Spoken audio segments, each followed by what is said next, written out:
ஹல்லேலூயா. பரிசுத்த ஆவியானவரே, எங்களோடு இடைபடுவீராக, எங்களோடு பேசுவீராக, எங்களோடு பேசுவீராக, எங்களோடு பேசுவீராக. மாம்சமான யாவர் மேலும் என் ஆவியை ஊற்றுவேன் என்றீ. சந்தால ரபாக்கனதியந்தலு முப்பர் வாலிபர் யாவரும் தீர்க்க தரிசனம் சொல்லணுமே. முப்பர் வாலிபர் யாவரும் தீர்க்க தரிசனம் சொல்லணுமே. நம்முடைய வார்த்தையை கேட்டு ஆண்டவரே, நம்முடைய வார்த்தையில நிலைத்திருக்க பரிசுத்த ஆவியானவர் தாமே கிருபை செய்வீராக. எங்கள் இருதயத்தில் விதைக்கப்படுகிற விதை 30, 60, 100 பரிசுத்த ஆவியானவரே பலன் தரதாய், பலன் தரத்தக்கதாய், பலன் தரத்தக்கதாய் எங்கள் இருதயத்தில் விதைக்கப்படுவதாக. நாங்கள் கேட்க போற வார்த்தையை கேட்டு அதன்படியாக நாங்கள் வாழ தேவன் எங்களுக்கு உதவி செய்வீராக வேண்டிக் கொள்கிறோம். சகலவற்றையும் கருத்தில் ஒப்புக் கொடுக்கிறோம், தாழ்த்துகிறோம். நீரே ஆளுகை செய்து வழிநடத்துகிறார்.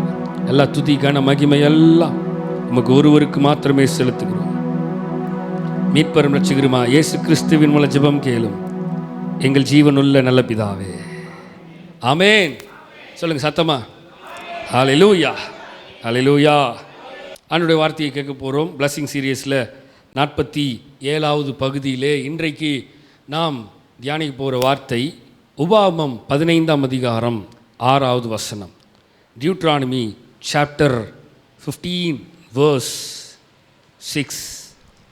உன் தேவனாகிய கர்த்தர் உனக்கு சொன்னபடி உன்னை ஆசீர்வதிப்பதினால் நீ அநேகம் ஜாதிகளுக்கு கடன் கொடுப்பாய், நீயோ கடன் வாங்குவது இல்லை. நீ அநேகம் ஜாதிகளை ஆளுவாய், உன்னையோ அவர்கள் ஆளுவதில்லை. எஸ், வசனம் சொல்லுகிறது, உன் தேவனாகிய கர்த்தர் உனக்கு சொன்னபடி உன்னை ஆசீர்வதிப்பதினால், உன்னை ஆசீர்வதிப்பதினால். சொல்லுங்க மக்கள், என்னது? என்னை ஆசீர்வதிப்பதினால். எல்லாம் சொல்லுங்க வசனத்தை. நீ அநேக ஜாதிகளுக்கு கடன் கொடுப்பாய், நீயோ கடன் வாங்காதிருப்பாய், வாங்குவதில்லை. நீ அநேக ஜாதிகளை ஆளுவாய், உன்னையோ அவர்கள் ஆளுவதில்லை. ஆங்கிலத்தில் வாசிக்கும் பொழுது, for the Lord your God will bless you as he has promised, and you will lend to many nations but will borrow from none. You will rule over many nations but none will rule over you. ஹல்லேலூயா. இன்னைக்கு நம்ம பார்க்க போகிற தலைப்பு அழகான ஒரு தலைப்பு. கர்த்தர் ஆசீர்வதிப்பதினால் கடன் கொடுப்பாய், கடன் வாங்காதிருப்பாய். ஹல்லேலூயா. கர்த்தர், சொல்லுங்க வசனத்தை சொல்லுங்க, கர்த்தர் ஆசீர்வதிப்பதினால். ஒவ்வொரு நாளும் கர்த்தர் நம்மை ஆசீர்வதித்து கொண்டே தான் இருக்கிறார். ஒவ்வொரு நாளும் கர்த்தர் ஆசீர்வதித்து கொண்டே தான் இருக்கார். கர்த்தர் ஆசீர்வதிக்கிறதுனால என்னென்னலாம் செய்யணும் போன வாரம் பார்த்தோம். எதெல்லாம் செய்யணும், எப்படியெல்லாம் செய்யணும், யாருக்கெல்லாம் கொடுக்கணும், என்னெல்லாம் செய்யணும். அப்படி கர்த்தர் கொடுக்கிறவைகளை கர்த்தருக்கு திருப்பி கொடுக்கும் பொழுது கர்த்தர் நமக்கு இரட்டத்தனையாய் அல்ல பல மடங்கு ஆசீர்வாதங்களை தருகிறார். இன்றைக்கு கர்த்தர் இந்த ஆண்டினுடைய கடைசி பகுதியில், இன்னும் ஒரே ஒரு வாரம், 31 மட்டும்தான் இருக்குது, கடைசி வாரம். அதோடு நமக்கு முடிகிறது இந்த ஆண்டு. அப்போ இந்த ஆண்டு முழுவதுமாக நாம் பார்க்கும் பொழுது வசனம் சொல்லுகிறது, இந்த கடன் அப்படிங்கிறது ஒரு மிகப்பெரிய ஒரு பிரச்சனை, ஒரு சாபம். இதை பற்றி நாம் நிறைய ப்ராக்டிக்கலாக பார்க்க போகிறோம். You will lend not borrow. எப்படி சொல்லுங்க, என்னோட ட்ராவல் பண்ணுங்க, கர்த்தர் நம்மோடு பேசுவார். ஆமென். Because the Lord blesses you. கர்த்தர் என்ன ஆசீர்வதித்ததுனால நான் கடன் வாங்க மாட்டேன், நான் கடன் கொடுப்பேன். சொல்லுங்க.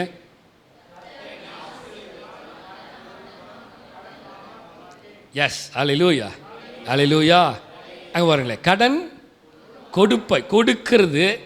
இது வாங்கிட்டு டெப்ட் வாங்கிட்டு எப்படி கடனை கட்ட போகிறோம், என்ன பண்ண போகிறோம், என்ன நடக்க போகுது. இப்போ ஆண்டோடைய சமூகத்தில் நாம் அமர்ந்திருக்கும் பொழுது கர்த்தனோடு பேசினவைகளை நான் அப்படியே ஸ்லைடில் போட்டிருக்கேன் பாருங்கள். If you you are faithful in obeying God's commandments, you will be blessed and able lend not borrow. இது ஒரு டிரான்ஸ்லேஷன் சொல்லப்படுது. If you are faithful in obeying God's commandments, கர்த்தருடைய வார்த்தைக்கு உண்மையாய் விசுவாசத்தோடு நாம் செவிசாய்க்கும் பொழுது கர்த்தர் நமக்கு எல்லா விதமான நன்மைகளையும் தருகிறவராக இருக்கிறார். அல்லேலூயா. சரி, அப்போ நான் என்ன செய்யணும்? வேதாகமம் சொல்லுகிறது என்ன செய்யணும்னு வேதாகமம் சொல்லுது. நானோ கடன், டாப்பிக்கை மறந்துட்டீங்களா? நானோ கடன் கொடுப்பேன், கடன் வாங்குவதில்லை. நம்ம அநேகர் என்ன பண்ணியிருக்கோம்? கடன் வாங்கியிருக்கோம். எல்லாரும் மேக்சிமம் எல்லாம் கடன் வாங்கியிருக்கோம். இன்றைக்கி நமக்கான வார்த்தை தான் ஆண்டவர் நம்மோடு பேசுகிறார். அல்லேலூயா. சரி, அப்போ நான் என்ன செய்யணும்னு வேதாகமம் சொல்லுது, வேதம் சொல்லுகிறது. நம்பர் 1, கடன் வாங்குவது ஒரு சுமை. கடன் வாங்குவது ஒரு சுமை. கடன் வாங்குவதினால் சமாதானம் இழக்கப்படுகிறது. நம்பர் 2, கடன் வாங்குறதுனால சமாதானம் அங்கே போகிறது. நம்பர் 3, கடன் வாங்குறதுனால் குடும்பத்தில் வேறு அநேக பிரச்சனைகள் உருவாகிறது. கடன் வாங்கிறதுனால மற்ற பிரச்சனை எல்லாம் குடும்பத்தில் உருவாகுது. நம்பர் 4, கடனை அடைக்க வேண்டும் என்று இன்னும் அதிக கடனை, இந்த கடனை அடைக்கிறதுக்கு இன்னொரு கடன். ஸ்லைடை மாற்றிருங்க, ஒருவேளை நான் மாற்றலைன்னா. நம்பர் 5, கடனுக்காகவே பாரப்பட்டு வேலை செய்கிறோம். கடனை கட்டணுங்கிறதுக்காகவே ஓவர் டைம் பார்க்குறது, ஓட்டி பாரு. எப்படி மக்களை நல்லா கவனிங்க. மேக்ஸிமம் 1 hour, அதுக்கு கொஞ்சம் அதிகமாக தான் பேசுவேன், அதுக்கு மேலே பேச மாட்டேன். அதனால் தெளிவாக இருதயத்தை சிந்தையை எல்லாம் இங்கேயே வச்சுருங்க. அல்லேலூயா, அல்லேலூயா. ரைட். நம்பர் 5 என்னது? கடனுக்காகவே, ஸ்லைடை மாற்றுங்கப்பா, பாரப்பட்டு பயங்கரமாக வேலை செய்கிறோம். நம்பர் 6, கடன் நம்முடைய சம்பாத்தியத்தின் ஆசீர்வாதத்தை எல்லாம் சூறையாடிடுது. மக்கள் இருக்கீங்களா? கடன் என்ன பண்ணுது? நம்முடைய சம்பாத்தியத்தின் ஆசீர்வாதம். வார்த்தையை கரெக்டாக நோட் பண்ணு. கர்த்தனோடு பேசினதை நான் அப்படியே டைப் பண்ணியிருக்கேன். எப்படி? என்னுடைய சம்பாத்தியத்தின் ஆசீர்வாதம், என் கைபலனின் ஆசீர்வாதம், என் கையினால் நான் செய்த வேலையின் ஆசீர்வாதத்தை எல்லாம் கடன் என்னது எடுத்துக்கொள்ளுது, சூறையாடுகிறது. நம்பர் 7, கடனுக்காகவே ஓடுகிறோம், கடனுக்காகவே உழைக்கிறோம். எப்படி? கடனை கட்டணுங்கிறதுக்காகவே ஓடுறோம். ஐயோ இன்றைக்கி லீவு போட்டோம்னா கடன் முன்னாடி கண்மணி வந்து போகும். எப்படி? கடனுக்காகவே உழைக்கிறோம். அடுத்தது, கடன் அநேகரை அழித்து விட்டது, அநேக குடும்பங்களை அழித்து விட்டது. எனக்கு தெரியும், நான் என்னுடைய தாயார் இருக்கும் பொழுது 2000 ஆண்டு, அந்த 2000 இருக்கும்னு நினைக்கிறேன். நாங்கள் கரூரில் அண்ணா நகரில் இருக்கும் பொழுது பக்கத்தில் ஒரு வீடு. அந்த அம்மா ஸ்கூலில், கவர்மெண்ட் ஸ்கூலில் டீச்சராக இருந்து ரிட்டையர்ட் ஆனாங்க. அப்போவே 2000. அவங்களுக்கு 4 பசங்க. நல்ல வசதியாக பெரிய வீட்டில் நல்ல கார் வசதிகள் நிறைந்து இருந்தார்கள். ஆனால் 2000 ஆண்டிலே நாங்கள் இருக்கிற போது பக்கத்து வீட்டில் தான் அவங்க வாடகைக்கு இருந்தாங்க. எல்லா வீட்டையும், சொந்த வீட்டையெல்லாம் இழந்து விட்டு கார், இருந்த கார்லாம் விற்று, 2 வீலர்லாம் விற்று, சாப்பிட்றதுக்கே வழி இல்லாத ஒரு நிலை நாங்கள் கண்ணார பார்த்தோம். நான் அப்போ சின்ன பையன், 2000. அப்போ அவர்கள் இருந்த நிலையை எங்கள் கண்களுக்கு முன்பதாகவே நாங்கள் பார்த்தோம். அந்த குடும்பத்தை அந்த கடன் அப்படியே என்னது, என்னங்க அப்படி பார்க்குறீங்க சொல்லுங்கள், அழித்தது, சூறையாடிருச்சு, குடும்பத்தையே காலி பண்ணிருச்சு. ஒரு கட்டத்தில் அந்த வீட்டுக்கு வாடகை கொடுக்க கூட முடியாத நிலையிலே அவர்கள் தள்ளப்பட்டார்கள். ஸோ கடன் என்பது மிகப்பெரிய ஒரு சாபம், மிகப்பெரிய சாபம். அடுத்த பாயிண்ட் தான் நம்பர் 9, கடன் ஒரு சாபம், கடன் ஒரு சாபம். அடுத்தது நம்பர் 10, கடன் நம்மை தேவனை விட்டு பிரிக்கிறது. எப்படி பிரிக்குது தேவன் விட்டு? கடனை கட்டணும், கடன் பாரம் அதிகமாயிருச்சுன்னு சொல்லி என்ன பண்ணுறோம்? வேலைக்கு ஓட ஆரம்பிச்சிடுறோம். வேலைக்கு ஓடுறதுனால ஜெப நேரம் குறைஞ்சிருது. தேவ சமூகத்திலே நாம் அமர முடியாமல் போகிறது. ஓவர் டைம் பார்த்துட்டு வந்து டயர்டில் படுத்துங்கிடுறோம். தேவ சமூகத்தில் நம்மை நாமே அர்ப்பணிக்க நமக்கு நேரம் இல்லைங்கிறோம். இது எல்லாத்துக்கும் காரணம் எது? ஒன்றே ஒன்று தான். என்னது? கடன். மக்களே, கடன் வாங்காமல் இருப்பது மிகவும் நல்லது.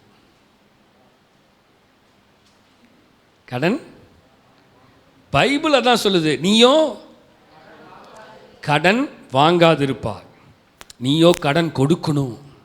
ஆனால் அநேக நேரம் நம்ம இந்த கமாண்ட்மெண்ட்டை நம்ம மீறிட்டோம். அநேக இடங்களிலே நாம் இந்த கட்டளையை மீறி செயல்படுகிறோம்.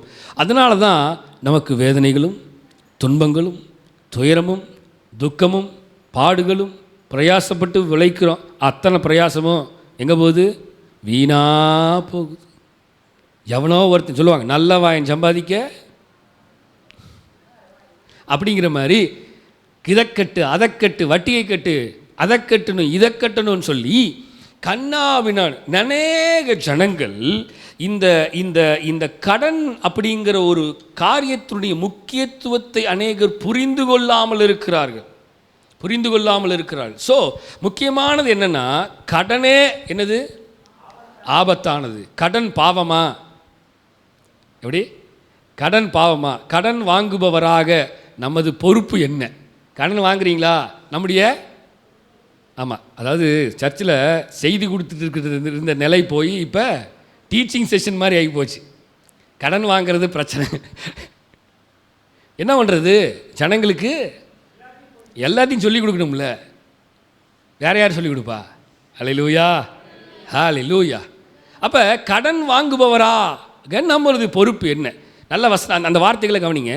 தேவனின் வார்த்தையை ஒருபோதும் கடவுளின் வார்த்தை ஒருபோதும் கடனை ஒரு பாவம் என்று பேசுவது இல்லை. ஆனால் கடனை அடிமைத்தனம் என்று தெளிவாக குறிப்புள்ளது. கடன் வாங்குவது பாவம்னு சொல்லலை, ஆனால் கடன் ஒரு அடிமைத்தனமாக சொல்லப்படுகிறது. கடன் வாங்குவது வேதத்தில் ஒருபோதும் ஊக்குவிக்கப்பட, மக்களை தெளிவாக கவனிச்சுக்கோங்க. மோசே இஸ்ரவேல் மக்களிடம் பேசிய போது மற்றவரிடம் கடன் வாங்குவது கீழ்ப்படியாமையின் விளைவாக பட்டியலிட்டு காட்டுறாரு. எப்பா, நீ கடன் வாங்குறீன்னா இது தேவனுடைய காரியத்தில் இருக்கு, மீறி செயல்படுற கீழ்ப்படியாமை அப்படின்னு சொல்லப்படுகிறது. சரிங்களா? அடுத்தது, கடன் வாங்கும்போது நாம் என்ன அளவு மூலம் வாழ வேண்டும். கடன் வாங்கும்போது நம்முடைய வாழ்க்கை எப்படி எந்த நிலையில் இருக்கிறது என்று பார்த்து நிதானித்து கடனை வாங்கணுமா? சிலர்லாம் பார்த்தீங்கன்னா கண்ணா பின்னான்னு கடனை வாங்குவாங்க. அந்த கடனை வாங்கிட்டு திருப்பி கட்ட முடியாமல், நான் சொன்னேன் பார்த்தீங்களா, ஒரு சில குடும்பங்கள் அழிந்தே போய் விடுகிறது. இதுக்கு நிலை என்னென்னா, என்னால் இதை சர்வை பண்ண முடியும் அப்படிங்கிற ஒரு நிலைக்கு தெளிவான ஒரு முடிவுக்கு வந்ததுக்கப்புறம், ஆக்சுவலி கடன் வாங்குவதை நான் ஊக்கப்படுத்தலை, வேதமும் ஊக்கப்படுத்தலை, சொல்கிறேன். நம்ம கடன் வாங்கி இருக்கிறோம் நிறைய பேர், அதனால் சொல்லப்படுகிறது. ஸோ நிதானிக்கணும்.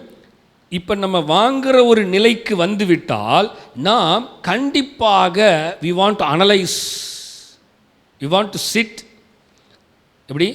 போன வாரமே சொன்னேன், யாருக்காக உதவி செய்யணும்னா கூட என்ன பண்ணணும்? First write down the names, பேரை எழுதி வச்சுட்டு அதுக்கு ஒரு தேவ சமூகத்தில் உட்காந்து ஜெபம் பண்ணணும். ஜெபம் பண்ணிட்டு தான் ஆண்டவருடைய சமூகத்திலிருந்து நம்ம கொடுக்கணுமா வேண்டாமான்னு முடிவு எடுக்கணும். இப்போ அதுவே ஒருவருக்கு உதவி செய்வதற்கே அப்படி என்றால், நாம் கடன் வாங்கும் பொழுது ஒரு தடவைக்கு 100 தடவை தேவ சமூகத்தில் உட்காந்து ஆண்டவரே நான் வாங்கணுமா வேண்டாமான்னு கேட்கணும். முதல் எத்தனை பேர் இப்படி செஞ்சுருப்பீங்க? கடன் வாங்கும்போது ஜெபம் பண்ணிட்டு கடன் வாங்கினீங்களா? என்ன பாஸ்டர் லூசுத்தனமாக பேசுகிறீங்க? கடன் வாங்கும்போது யாராவது ஜெபம் பண்ணுவாங்களா?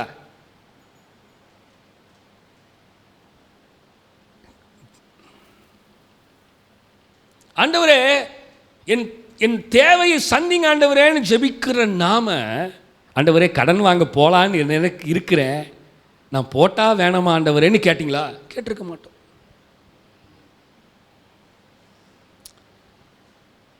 ஆண்டவரே எங்களுக்கு இதை தாரும் என்று நாம் கேட்கிறோம், ஆனால் ஜெபிக்கிறோம். ஆனால் ஆண்டவரே நான் கடன் வாங்குறதுக்கு போகலாமா வேணாமா?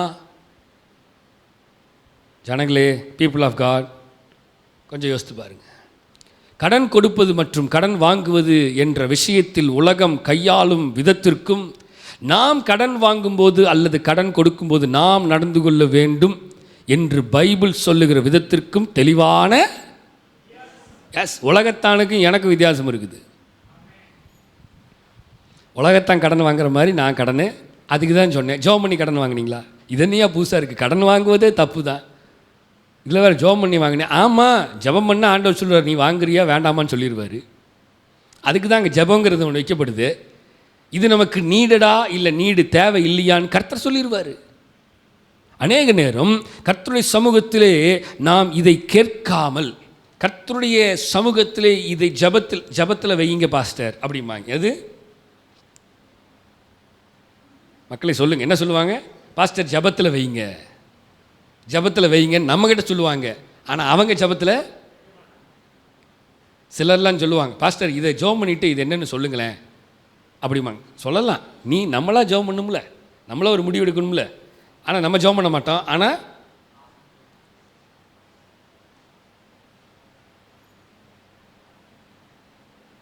சரி, கண்டினியூ பண்ணுறேன். கடவுளின் வார்த்தை விசுவாசிகளாக நமக்கு கடன் கொடுப்பதிலும் கடன் வாங்குவதிலும் மிக உயர்ந்த தரத்தை அமைக்கிறது. ஒருவேளை இப்போ நான் கடன் வாங்குறதா இருந்தாலும் சரி, கடன் கொடுக்குறதா இருந்தாலும் சரி, உலக ஜனங்களுக்கும் எனக்கும் ஒரு வித்தியாசம் இருக்கிறது. எப்படி? அதுதான் சொல்கிறது, நான் கடனை வாங்கணுமா வேண்டாமான்னு கர்த்தருடைய சமூகத்தில் கேட்டு, இஃப் காட் அக்செப்ட், அனுமதித்தால் அதை வாங்கிட்டு சீக்கிரத்தில் அடைச்சி முடிச்சிடணும். கடனை அடைக்கிறதுக்கே பிரயாசப்பட்டு இருந்தால் என்னைக்கு வாழ்க்கையில் ஆண்டவருக்கும் ஆவிக்குரிய ஜீவியத்துக்கு வளருவதுக்கு நேரம் தர முடியும்? இப்போ கடன் கொடுக்கறதுக்காகவே வேலை செய்ய பாடுபட்டு பிரயாசப்பட்டு ஓடிட்டே இருந்தால், இப்போ ஜெபத்துக்கு, வேத வசனத்துக்கு, ஆண்டவருடைய சத்தத்துக்கு எப்படி செவி சாய்க்கிறது? நம்முடைய இருதயத்தில் எப்பவும் என்ன தோணும்? ஆமாம், கரெக்டாக 1ஆம் தேதி ஆச்சுன்னா போதும், ஐயோ கடனை கட்டணுமேங்கிற ஒரு பாரம் வந்துடுது, ஒரு இருதயம் தோணுது. இதுக்கு காரணம் என்ன? நம்ம செஞ்சிருக்கிற சில விஷயங்கள், நாம் செய்திருக்கிற சில தவறுகளின் நிமித்தமாக நமக்குள்ளேயே ஒருத்தர் இருந்து உணர்த்தினான், டேய் ஐயோ வந்துடுவாண்டா சீக்கிரண்டா அப்படின்னு நமக்குள்ளே இருந்து ஒரு மனுஷன் பேசுகிறான். ஆவியானவர் நம்மோடு பேசுகிறாரா? ஆவியானவர் நம்மோடு பேசுகிறாரா? கடன் கொடுப்பதும் கடனுக்கு வட்டி சம்பாதிப்பதும், நல்ல கவனிங்க, மற்றும் கடன் வாங்குவது ஆகியவை மனித இனத்தால் காலங்காலமாக நடைமுறையில் உள்ளன. மேலும் இந்த விஷயத்தை சுற்றி போதனைகள் பயனுள்ள உதவி குறிப்புகள் மற்றும் கற்பித்தல் ஆகியவற்றின் பற்றாக்குறை இல்லை. அதாவது கூகுள் இப்படி தான் டிரான்ஸ்லேட் பண்ணியிருக்கோம். நான் சொல்கிறேன் என்னென்னா, கடன் வாங்குவதிலும் கடன் கொடுத்து வட்டி சம்பாதிக்கிறதிலும் மனித இனத்தால் காலங்காலமாக நடைமுறையில் இருக்கிறது. மனித இனம். இப்போ கடன் கொடுக்குறீங்க, ஒருவேளை நீங்கள் கடன் கொடுக்குறீங்கன்னா, நான் கடன் கொடுத்துருக்குறேன் 10 நாள் வட்டி கொடு,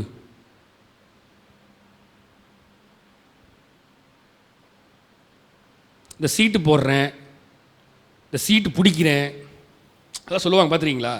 சீட்டு பிடிக்கிறேன், சீட்டு போடுறேன், பொங்கல் சீட்டு, தீபாவளி சீட்டு, வேறு என்ன சீட்டு, கிறிஸ்மஸ் சீட்டு கூட போடுவோம். கிறிஸ்மஸ் சீட்டு, நியூ இயர் சீட்டு, அப்புறம் ஆஸ்பெட்டா சீட்டு,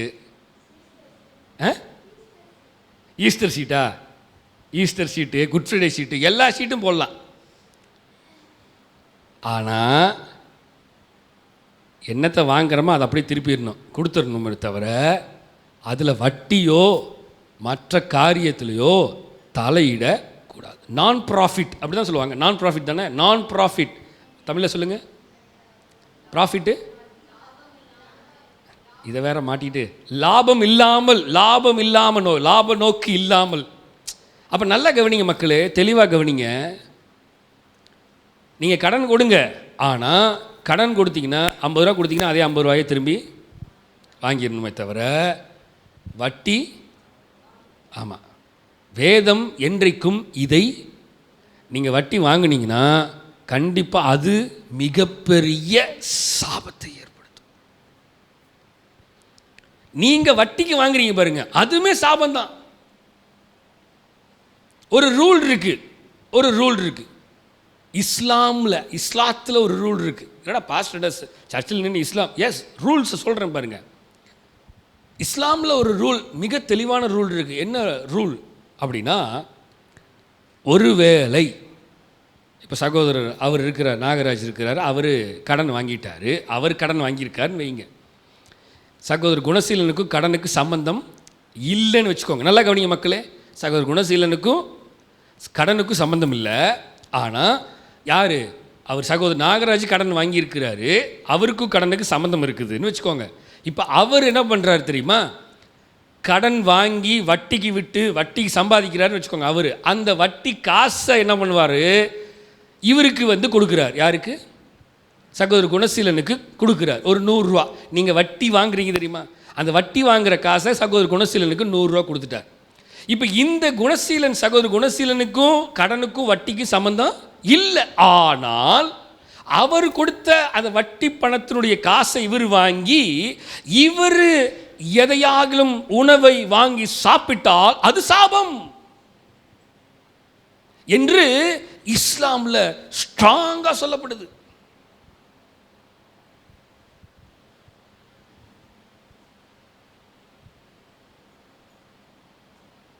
புரியுதுங்களா?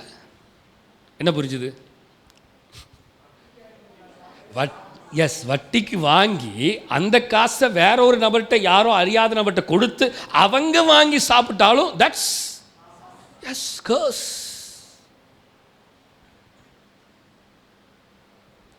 எனக்கு வட்டிக்கு சம்பந்தம் இல்லை, ஆனால் அதை வாங்கி சாப்பிட்டாலும் அது எனக்கு சாபம். அப்போ நல்லா கவனிச்சு பாருங்க, நாம் எவ்வளவு அறியாமலே வெளிச்சத்தின் பிள்ளைகளாக இன்னும் நாம் வரவே இல்லை. நிறைய நேரம் நாம் இருளுக்கும் வெளிச்சத்துக்கும் சம்பந்தம் ஏது அப்படின்னு நம்ம படித்தாலும் ஜெபம் பண்ணாலும் அநேக நேரம் இருளிலே வாழ்ந்து கொண்டிருக்கிறோம். எதெல்லாம் கர்த்தருக்கு பிரியமில்லாத சம்பாத்தியமோ அது எல்லாமே சாபந்தான்.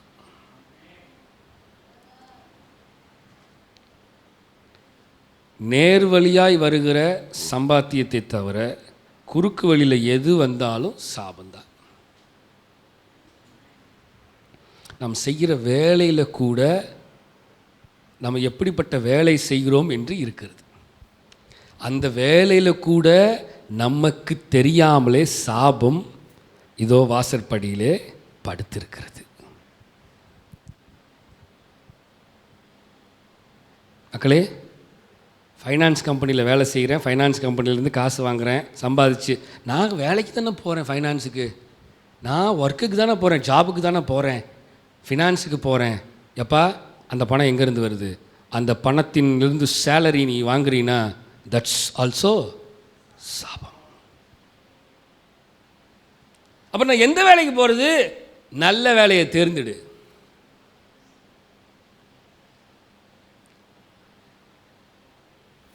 டாஸ்மாகில் வேலை செய்கிறோம், என்னது? முழுக்க முழுக்க சாபம்.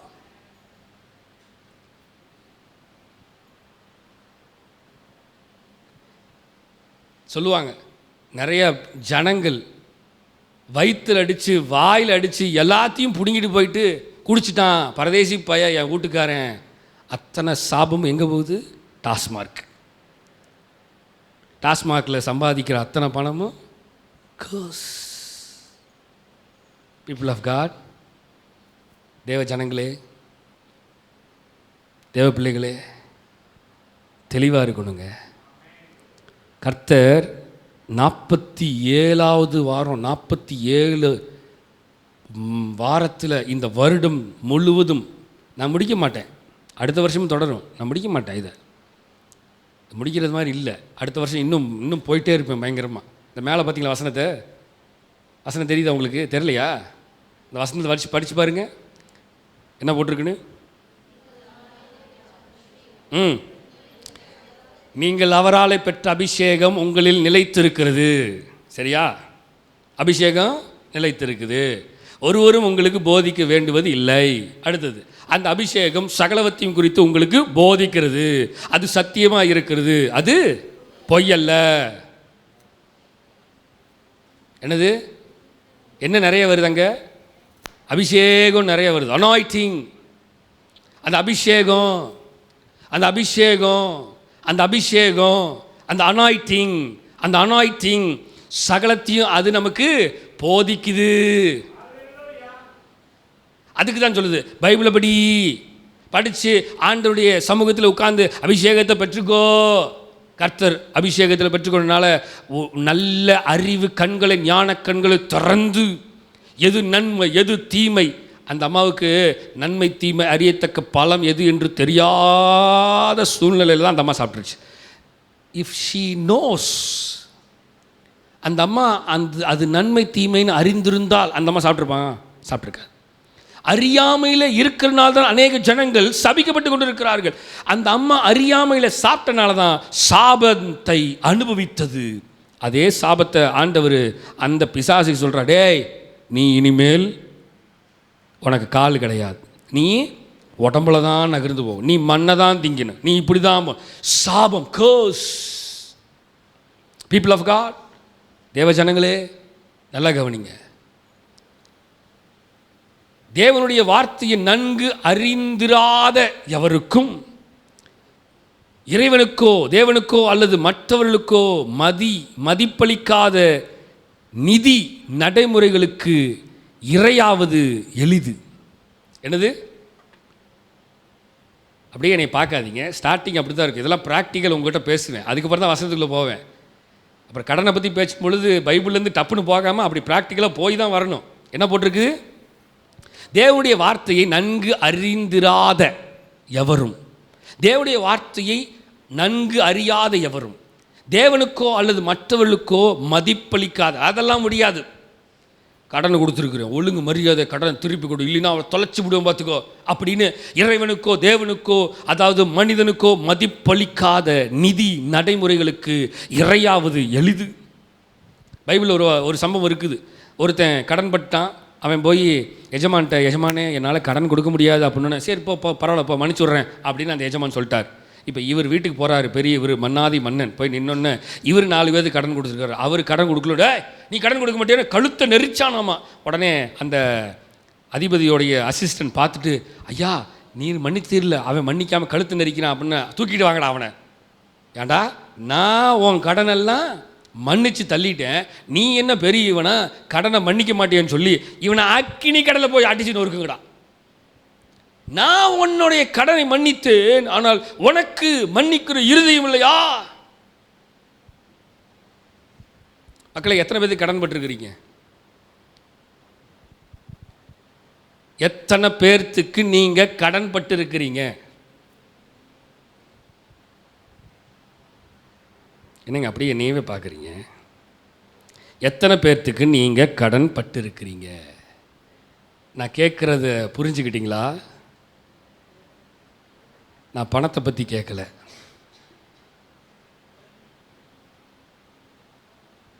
எத்தனை பேர்த்துக்கு தேவனுக்குள்ளாக அன்பு காட்டுகிறதுக்கு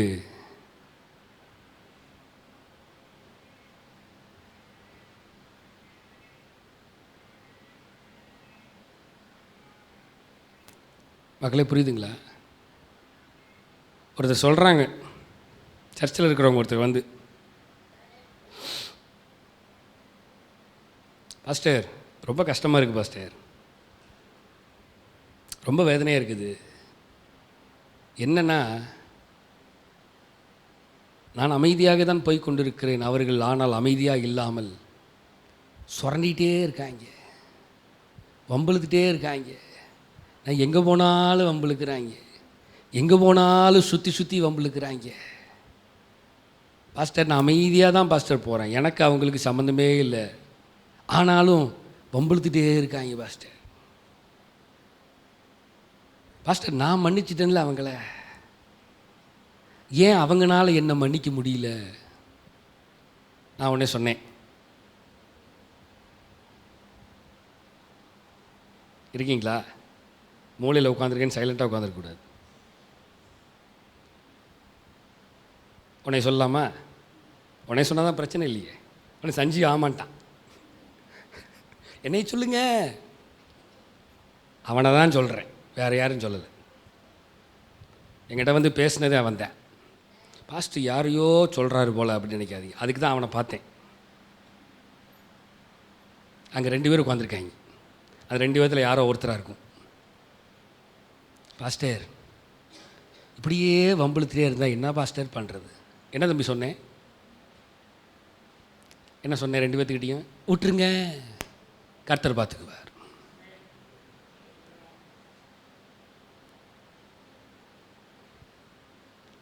அவன் செய்வதற்கு கர்த்தர் பலன் அளிப்பார். விட்டுரு, நீ அமைதியாகவே போ, நீ அமைதியாகவே போ. என்ன கடன் வச்சிருக்கிறோம் மற்றவர்களுக்கு? மக்களே, கொஞ்சம் சிந்திச்சு பாருங்க. நிறைய பேர் இப்படி தான் சீக்கிரமாக இரையாகிடுறாங்க, எளிது. கடனுடன் உங்கள் தேவைகளுக்கு நிதி அளிக்காதீர்கள். நம்மில் பலர் கடனை நமது விருப்பங்களுக்கும் ஆசைகளுக்கும் நிதி அளிப்பதற்காக ஒரு வழியாக கருதுகிறோம். என் ஆசையும் என் விருப்பத்தையும் நிறைவேற்றுகிறதுக்கு கடன் வாங்கிடுறேன். நான் சொன்னேன் ஸ்டார்டிங்லேயே, தேவ சமூகத்தில் உட்கார்ந்து ஜெபம் பண்ணி கடன் வாங்கினீங்களா?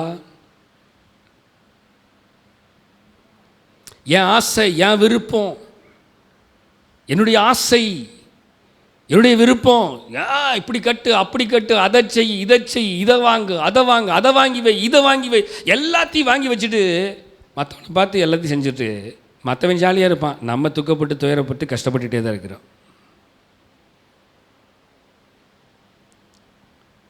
எனக்கு தெரிந்த ஒரு நபர் கொரோனா பீரியடில் கர்த்தர் 27 லட்சம் கொடுத்தார். எவ்வளவு சொல்லுங்கள்? எவ்வளவு? 27 lakh. எவ்வளோ? எந்த டைமில்? இன் கொரோனா பீரியட், COVID-19 யாருக்குமே வேலை இல்லாத நேரத்தில் அவருக்கு வேலை கிடச்சிது. எவ்வளோ லட்சம்? 27 lakh. ஞானமே இல்லாமல் நேராக போய் புது கார் வாங்கினாங்க. எப்படி? பையன் வண்டி கேட்டான், புது வண்டி, MT யமகா, 1.5 லட்ச ரூபா வாங்கியாச்சு. அடுத்த வாரம், ஓஹோ சர்ச்சுக்கு வந்து உட்கார்றதுக்கு எல்லாத்துக்கும் டேப் வாங்கு. எப்படி? 4 பேர் குடும்பத்தில் எல்லோரும் டேப்பில் தான் பைபிள் வாசிக்கிறேன். பணம் வந்துருச்சு, 27 லட்சம், 27 லட்சம், 27 லட்சம் டேப். அடுத்த வாரம் எல்லார் கையிலையும் நியூ ஃபோன், மொபைல் ஃபோன்ஸ், எல்லாம் நியூ மொபைல் ஃபோன். திடீர்னு ஒரு நாள், பாஸ்டர் வீட்டுக்கு வரீங்களா? ஜெபம் பண்ணும். எதுக்கு பிரதர்? வாங்க பாஸ்டர். போனால் வீடு நிறையா 10 20 தையல் மிஷின், தையல் யூனிட் நான் போட்டிருக்கேன் பாஸ்டர், வாங்க வாங்க வாங்க ஜெபம் பண்ணிட்டு போங்க. பாஸ்டர் போய் ஜெபம் பண்ணால் 5 பைசா காணியை கூட கொடுக்கல, ஜெபம் பண்ணிட்டு அனுப்பிச்சு விட்டான். 27 லட்சம். 27 லட்சத்தில் எவ்வளோ தசமாக கொடுக்கணும்? 27,000மா? 27 லட்சத்தில் 2,70,000 கொடுக்கணும். இன்னும் 27ங்கிறீங்க. 27 லட்சத்தில் எவ்வளவு கொடுக்கணும் தசமாகும்? 2,70,000 தசமாக கொடுக்கணும். பாஸ்டர் சர்ச்சுக்கு ஏதாவது வேணுமா? Right, okay. ஜன்னல்லாம் கொஞ்சம் பிரச்சனையாக இருக்குது, ஜன்னல் போடலாம். சரி, ஓகே. இப்போ நல்லவனாக இருந்தானா, உண்மை உள்ளவனாக இருந்தானா, பணத்தை பாஸ்டர் ஜன்னலுக்கெல்லாம் எவ்வளோ ஆகுன்னு பாருங்கள், செலவு பண்ணுங்கள், இந்தாங்க இந்த பணத்தை வச்சுக்கோங்க அப்படின்னு கொடுத்துட்டு மீதி வேணுன்னா சொல்லுங்கள் பாஸ்டர்க்கா, நம்ம கொடுத்துடலாம் அப்படிம்பா. ஆனால் பாஸ்டர் ஜன்னல் எங்கே போடலான் இருக்கிறீங்க? சரி அங்கேயா அப்படின்னு நேராக பாஸ்டரை கூட்டிகிட்டு போய், எப்பா இந்த ஜன்னலுக்கெல்லாம் எவ்வளோ ஆகுன்னு பார்த்துட்டு நீ எங்கிட்ட காசு வாங்கிக்கோ, பாஸ்டர்கிட்ட வேணாம் கேட்காத, நான் கொடுக்கவும் மாட்டேன் அவர்கிட்ட. எவ்வளோ செலவு பண்ணால்? ஒரு 15-25,000 செலவு பண்ணிப்பான், அவ்வளோதான். கடன் முடிஞ்சிச்சு. 27 லட்சத்துக்கு தசமமாக 25,000 முடிச்சிட்டான். பீப்புள் ஆஃப் காட் இன்னும் முடிக்கல. 27 லட்சத்தில் கார் வாங்கினான், வண்டி வாங்கினான், மொபைல் ஃபோன் வாங்கினான், 4 பேர்த்துக்கு டேபு வாங்கினான், எல்லா சகாலமும். ஒரு நாள் பாஸ்டர் வீட்டுக்கு போகிறாரு. பிரதர் எங்கே டெய்லரிங் யூனிட்டியே காணா? பாஸ்டர் அது விற்றுட்டேன் பாஸ்டர். விற்றுட்டியா? இப்போ தான்டா வாங்கினேன் பாஸ்டர், அது ஓடலையா? ஓடலும்னு நினச்சேன், ஆனால் ஓடலை, விற்றுட்டேன் பாஸ்டர். எவ்வளோ பிரதர் விற்றீங்க? அது சும்மா கம்மியாக தான் பாஸ்டர் விற்றேன், நஷ்டத்துக்கு தான் விற்றேன். மக்களே நல்லா கவனிங்க. ஏற்கனவே கடன் பல லட்சம் அவங்களுக்கு இருக்குது. அந்த கடனை அவங்க அடைச்சிருக்கலாம் அந்த 27 லட்சத்தில்.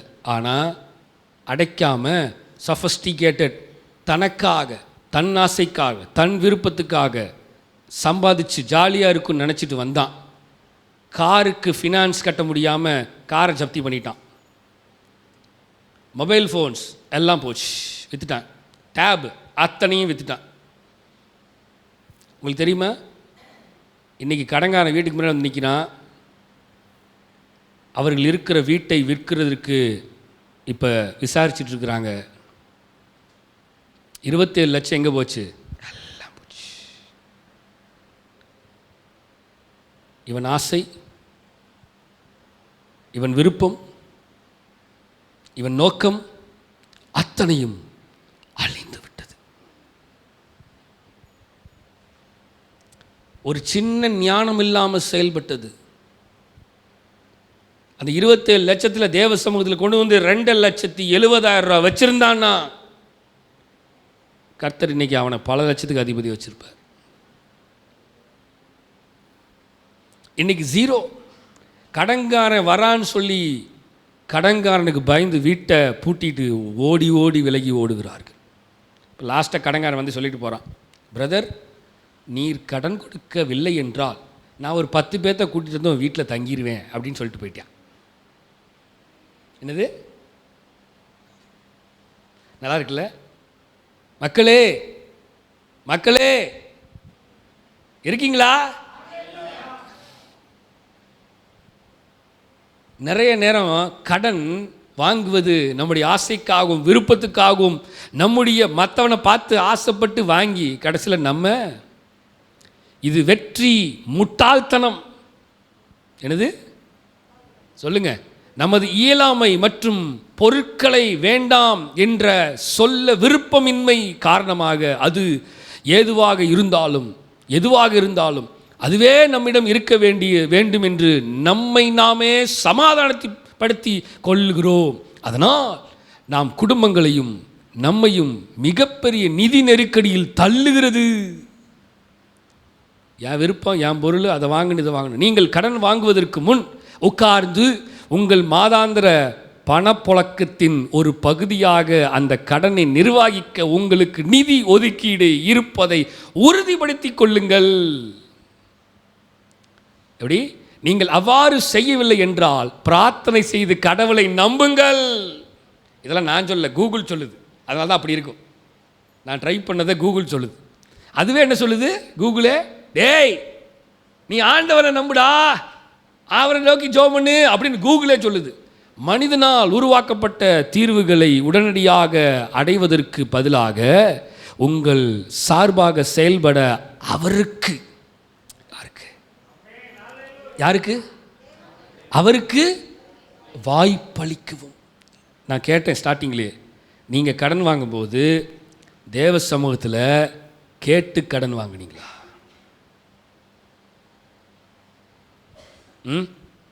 கடன் வாங்குபவராக நமது கடமை என்ன? பழைய மற்றும் புதிய ஏற்பாடுகள் இரண்டும் கடன் கொடுப்பதை பற்றி பேசுகின்றன மற்றும் கடன் வாங்கும் நடைமுறைகளுடன் பிரயோகத்தை நிவர்த்தி செய்கின்றன. விசுவாசிகளாகிய நாம் தேவைப்படுவர்களுக்கு கடன் கொடுக்கவும் ஏழைகளுக்கு கடன் கொடுக்கவும் பிரதிபலன் எதையும் எதிர்பார்க்காமல் இருக்கவும் அறிவுறுத்தப்படுகிறோம். If you give a money to someone, don't ask them. நீங்கள் பணம் கொடுக்குறீங்கன்னா அவங்ககிட்ட திரும்பி பணத்தை கேட்கக்கூடாது. நீ கேட்குற அப்படின்னா நீ மிகப்பெரிய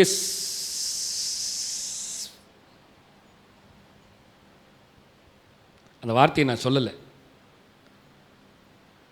கொடுக்க முடிஞ்சால் கொடுத்துட்டு அதோடு முடிச்சிடணும். நான் போன வாரம் பேசினேன், கல்யாணத்துக்கு போனேன்னா நான் யாருக்கும் எதுவும் செய்ய மாட்டேன். ஏன் தெரியுமா? எந்த ஃபங்க்ஷனுக்கு போனாலும் நான் கொடுத்துட்டான், திருப்பி செய்யணும். இப்போ ரீசெண்டாக போன முந்தா நேற்று ஒரு வீட்டுக்கு போயிருந்தேன். நாளை கவனிங்க, டக்குன்னு வந்துருச்சு. கண்டிப்பாக கொஞ்சம் டைம் எடுத்துக்கிறோம், தயவுசெய்து மக்களே பொறுத்துக்கொள்ளுங்க. ரொம்ப சீரியஸான மேட்ரு. கர்த்தர் நம்மை இதிலிருந்து விடுதலையாக்க வேண்டும் என்று விரும்புகிறார். 2 நாளைக்கு முன்னாடி என் ஃப்ரெண்டு வீட்டுக்கு போயிருந்தேன். பேசிகிட்டு இருக்கும்போது நார்மலாக தான் பேசிகிட்டு இருந்தாங்க நிறைய விஷயம். கடைசியில் கொஞ்சம் உட்காந்து டீப்பாக பேச ஆரம்பித்ததுக்கப்புறம் அவங்க ஒரு ஃபங்க்ஷன் வச்சுருக்காங்க. இப்போ அடுத்த வாரத்தில் ஒரு ஃபங்க்ஷன், வீட்டில் ஒரு ஃபங்க்ஷன் வச்சுருக்காங்க. அவங்க வீட்டில் பேசிகிட்டு இருக்கும்போது அவங்க சொல்கிறாங்க, தேவையில்லாமல் பத்திரிக்கை அடித்து கண்ணா பின்னான்னு கொடுக்குறாங்க. நான் கேட்டேன், எதுக்கு இப்படி எவ்வளவு செய்யணுமா அப்படின்னு நான் சும்மா கேட்டேன். அப்போ தான் கடைசியாக அவங்க வாயிலிருந்து வந்த வார்த்தை என்ன தெரியுமா? நான் கொடுத்ததெல்லாம் திரும்பி வாங்கணும்ல. அடே படுபாவி, அப்போ நீ ஃபங்க்ஷன் வைக்கிறதே கொடுத்ததை வாங்கிறதுக்கு தான்டா ஃபங்க்ஷன் வைக்கிறியாடா? அப்போ நல்ல எண்ணத்தில் ஃபங்க்ஷன் வைக்கணும் அப்படிங்கிற எண்ணத்தில் நீ வைக்கல, எவங்கிட்ட பிடுங்கலானே வைக்கிற. அப்போ நீ பிடுங்கிட்டு போயிடும் உங்ககிட்ட இருந்து.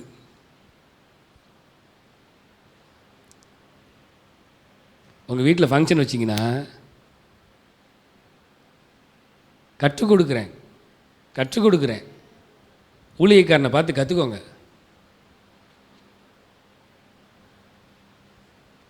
சோறு போடுறதுல கூட பிச்சைக்காரத்தனமாக சோறு போடக்கூடாது, நல்ல சோறு போடணும்.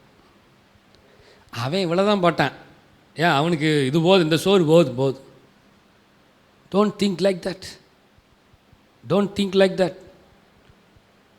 அவன் வீட்டுக்கு போய் நான் ரசஞ்சோறு தான் தின்ட்டு வந்தேன், போதும் அவனுக்கு ரசம் வச்சா போதும். No, don't think like that.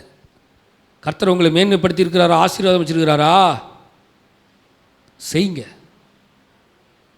கைமாறு கருதாமல் செய்யுங்க. ஜனங்களுக்கு கொடுங்க. கர்த்தர் உயர்த்தி வச்சிருக்கிறாரா, அதுதான் ஆசீர்வாதம்.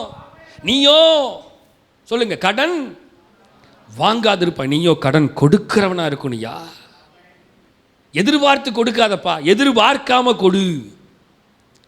ஜனங்களே இருக்கீங்களா? லூக்கா 6:34 சொல்லுது. எடுத்து வாசிக்க பார்க்கலாம். லூக்கா 6:34 டக்குன்னு. Luke chapter 6 verse 34. திரும்ப கொடுப்பார்கள் என்று நம்பி நீங்கள் கடன் கொடுத்தால் உங்களுக்கு பலன் என்ன? மக்களை நல்லா கவனிச்சிங்களா? வசனமே சொல்லுது, திரும்பி கடன் கொடுப்பார்கள் என்று நம்பி நீ கொடுத்தீனா உனக்கு பலன் என்ன? வாசிங்க. திரும்ப தங்களுக்கு கொடுக்கப்படும்படியாக பாவிகளும் பாவிகளுக்கு கடன் கொடுக்கிறார்களே, அதே தொகையை திரும்ப பெறுவார்கள். அதான் திரும்ப கொடுப்பான்னு செய்யாத. அப்புறம் எப்படி பாஸ்டர், சொந்தக்காரங்களாம் நிறைய செஞ்சுருக்காங்களோ அவங்களுக்கு திரும்பி செய்யணும்ல, எப்படி செய்யாமல் இருக்கிறது அப்படின்னு கேட்கலாம். உங்கள் மனசுக்கு என்ன தோணுதோ அதை செய்யுங்க. தெளிவாக அவங்ககிட்ட சொல்லிடுங்க, எப்பா நீ எனக்கு எதுவும் செய்யாத, திரும்பி நானும் ஏன் சொல்கிறதுல என்ன இருக்குது, ஒன்றும் தப்பு இல்லையே. என் குடும்ப சூழ்நிலை என்னன்னு தெரியும். என் குடும்ப சூழ்நிலை விற்றுட்டு நான் போய் கடனை வாங்கி அவனுக்கு செஞ்சுட்டு அப்புறம் நான் இந்த கடனை கட்டுறதுக்கு படுற பாடு அவனுக்கு தெரியுமா?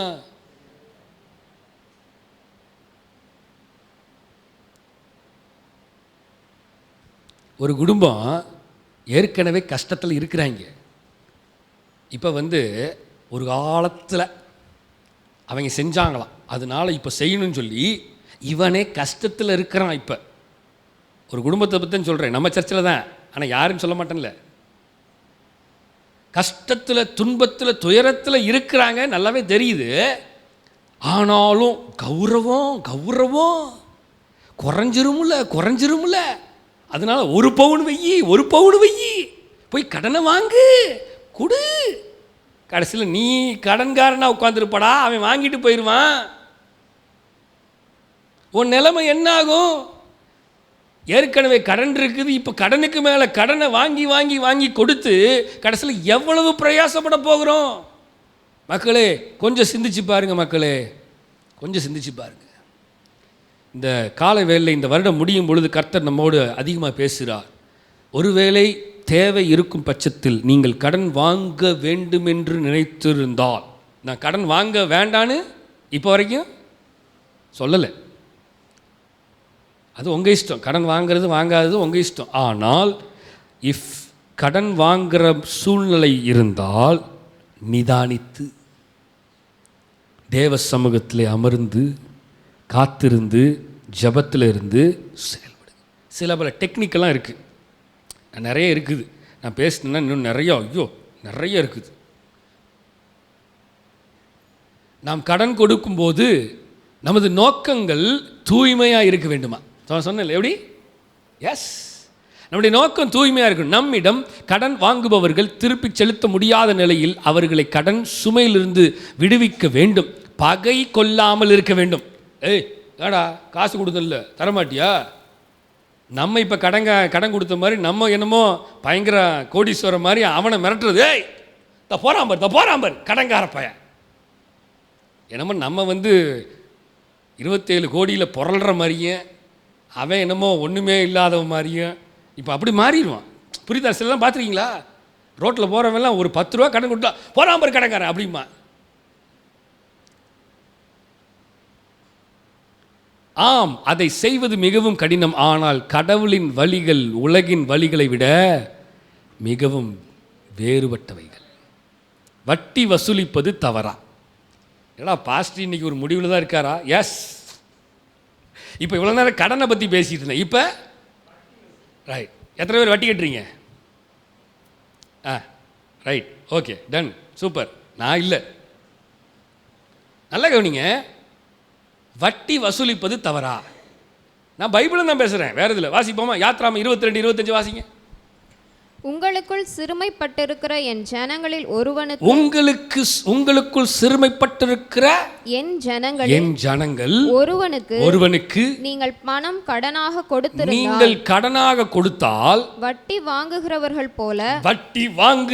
போல அவனிடத்தில் வட்டி வாங்க வேண்டாம். அவனிடத்தில் வட்டி வாங்க கூடாது. ரைட். அடுத்தது, வட்டி வசூலிக்காமல் கடன் கொடுப்பதை பற்றி பல குறிப்புகள் உள்ளன. குறிப்பாக கிறிஸ்துவின் உள்ள நம் சகோதர சகோதரிகள் கடன் கொடுக்கும்போது, ஆனால் கிறிஸ்துவின் உடலில் பாகமாக இல்லாதவர்களுக்கு கடன் கொடுப்பது பற்றி என்ன? லூக்கா 6:35 சொல்லுது, வாசிங்க. நாம் உங்கள் சத்துருக்களை சிநேகியுங்கள், நன்மை செய்யுங்கள், கைமாறு கருதாமல் கடன் கொடுங்கள், அப்பொழுது உங்கள் பலன் மிகுதியாயிருக்கும். லூக்கா 6:35 தெளிவா சொல்லுது, கைமாறு கருதாம கொடுத்துரு, வட்டி வசூலிக்காத. மற்றவன் வசூலிக்கிற மாதிரி நீ போய் அதுக்கு இல்லைன்னு சொல்லிட்டு போயிடலாம். எப்படி? ஆமாம், ஒன்ஸ் கொடுத்துட்டோம்னா திரும்பி வரும்னு எதிர்பார்க்க கொடுக்காதீங்க. உங்களுக்கு சீக்கிரம் சொல்லித்தரேன். யாராவது பணம் கேட்டாங்கன்னா, உதவி கேட்டாங்கன்னா கொடுத்துருங்க. ஆனால் அது திரும்பி வரும்னு நினச்சிட்டே கொடுக்காதீங்க. அப்போ உங்கள் நிலைமை எப்படின்னு தெரியும். இப்போ உங்களுக்கு திரும்பி வாங்குற மாதிரி இருந்துச்சுன்னா நீங்கள் கொடுக்கக்கூடாது. நானும் அப்படி தான். கேட்டாங்கன்னா என்னால் முடியும் ஓகே அப்படின்னா நான் பணத்தை கொடுத்துருவேன். ஆனால் திரும்பி கேட்க மாட்டேன். 2 நாளைக்கு முன்னாடி ஒரு பொண்ணு எனக்கு ஃபோன் பண்ணி, அண்ணா ஒரு 5000 ரூபா பணம் கொடுங்கண்ணா அப்படின்னு கேட்டுச்சு. நான் ஒரே வார்த்தை சொல்லிட்டேன், த வெரி ஃபஸ்ட் வேர்ட், சாரிம்மா தப்பாக நினச்சிக்காத, எனக்கு கிறிஸ்மஸ் நியூ இயர்லாம் நிறையா இருக்குது, செலவு இருக்குது, உனக்கு பணம் right the very first word கொடுக்க முடியாதுமா, அவ்வளோதான். ஏன்னா கொடுத்தோம்னா திரும்பி அந்த பொண்ணுக்கிட்டேருந்து வராது. ஏற்கனவே ஒரு 5000 கொடுத்துருக்கேன் அந்த பொண்ணுக்கு, எஜுகேஷனுக்கு சப்போர்ட் பண்ணியிருக்கிறேன். நான் அதை எதிர்பார்த்துலாம் கொடுக்கல, ஏற்கனவே கொடுத்தாச்சு எஜுகேஷனுக்கு. இப்போ திரும்பி கேட்டுச்சு. அப்போ கொடுத்தோம்னா திரும்பி வராது. ஸோ திரும்பி வராது என்று நினைத்து நீங்கள் கொடுத்துட்டு தான், திரும்பி வரும் என்று நீங்கள் நினைத்து கொடுக்க வேண்டாம். சரி, நிறைய இருக்குது, போயிட்டே இருக்கும் பாருங்கள், நிறையா இருக்குது. சரி, நான் முடிக்க விரும்புகிறேன். ஏன்னா இதுக்கு மேலே இன்ட்ரோடக்ஷன் கொடுத்தேன்னா வசனத்துக்கு நேராக போவோம். அதுக்கு முன்பதாக நம்ம ஏற்கனவே சகோதரர் கனகராஜ் அவருடைய வாழ்க்கையில் நிறைய கடன் பிரச்சனைகள், போராட்டங்கள் இருந்துச்சு. அவர் எப்படி அந்த கடனிலிருந்து மீண்டு வந்தார், அதற்கு அவர் செய்த காரியம் என்ன, கர்த்தர் எப்படி அவர்களுக்கு எவ்வளவு கடன் இருந்துச்சு, பரவாயில்ல நீங்கள் சொல்லிடுங்க எல்லாத்தையுமே, எவ்வளோ கடன் உங்களுக்கு இருந்துச்சு, அந்த கடன் எப்படியெல்லாம் உயர்ந்தது, அந்த கடன் எங்கே ஸ்டார்ட் ஆச்சு, எப்படி உயர்ந்தது, எந்த அளவுக்கு அந்த கடன் உயர்ந்தது, எப்படி அந்த கடனை ஒன்றுமில்லாமல் கர்த்தர் அந்த ஜீரோவுக்கு கொண்டு வந்தார், எல்லாவற்றையும் நம் மத்தியில் இருக்கிறவர்கள் சாட்சியை கேட்க போகிறோம். ஒரு 10 நிமிஷம் 1/4 மணி நேரம் கேட்டுட்டு நான் வசனத்துக்கு நல்லா நேராக நான் வர விரும்புகிறேன். ஆமேன். இருக்கீங்களா மக்களே?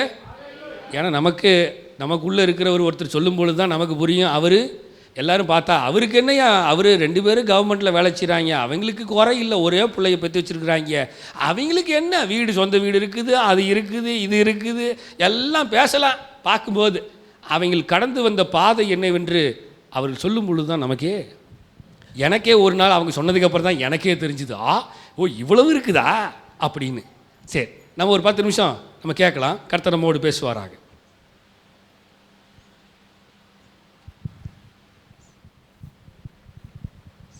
கர்த்தருடைய பரிசுத்த நாமத்துக்கு ஸ்தோத்திரம் உண்டாகட்டும். இந்த நேரத்திலும் தேவன் என்னையின் குடும்பத்தையும் சாட்சியாக வைத்திருக்கபடியால் அவருக்கு கோடான கோடி ஸ்தோத்திரங்களை எடுக்கிறேன். பல முறை தேவ சமூகத்தில் கர்த்தர் எங்களை விடுதலையாக்கி, கடனிலிருந்து விடுதலையாக்கி, இன்றைக்கு ஆசீர்வாதமாய் கடன் இல்லாமல் எங்களை நடத்தி வருகிறார் என்று நான் சாட்சி சொன்ன சம்பவங்கள் உங்களுக்கு நினைவில் இருக்கும். இருந்தால் இன்றைய நாளிலும் மீண்டுமாய் இதை குறித்து நீங்கள் சாட்சி சொல்லுங்கள். நம்முடைய பாஸ்டர் கேட்டுக்கொண்டதன் அடிப்படையிலும் இது கர்த்தருடைய நாமம் மகிமைக்கென்று அமைய வேண்டும் என்ற காரணத்தினாலும் இந்த சாட்சியை மீண்டுமாக உங்களோடு நான் பகிர்ந்து கொள்ளுகிறல இந்த நேரத்தில் நான் வந்திருக்கேன். இது சொன்ன காரியங்கள் இதுக்கு முன்னாடி நம்ம இந்த ஸ்லைடில் பார்த்தது எல்லாமே உண்மைதான். ஒரு கடன் அப்படிங்கிறது ஒரு பெரிய ஒரு சாபமான ஒரு செயல். அது நம்மளை அமுக்கி எழுந்திருக்கக்கூட முடியாத அளவுக்கு கொண்டு போய் நம்மளை பாதாளத்தில் தள்ளுற ஒரு காரியம். கர்த்தரை அறியாமல் இருந்த நாளிலிருந்தே கடனுக்குள்ளாக நான் தள்ளப்பட்டிருக்கேன். கர்த்தரை அறிந்த நாளில் இல்லை.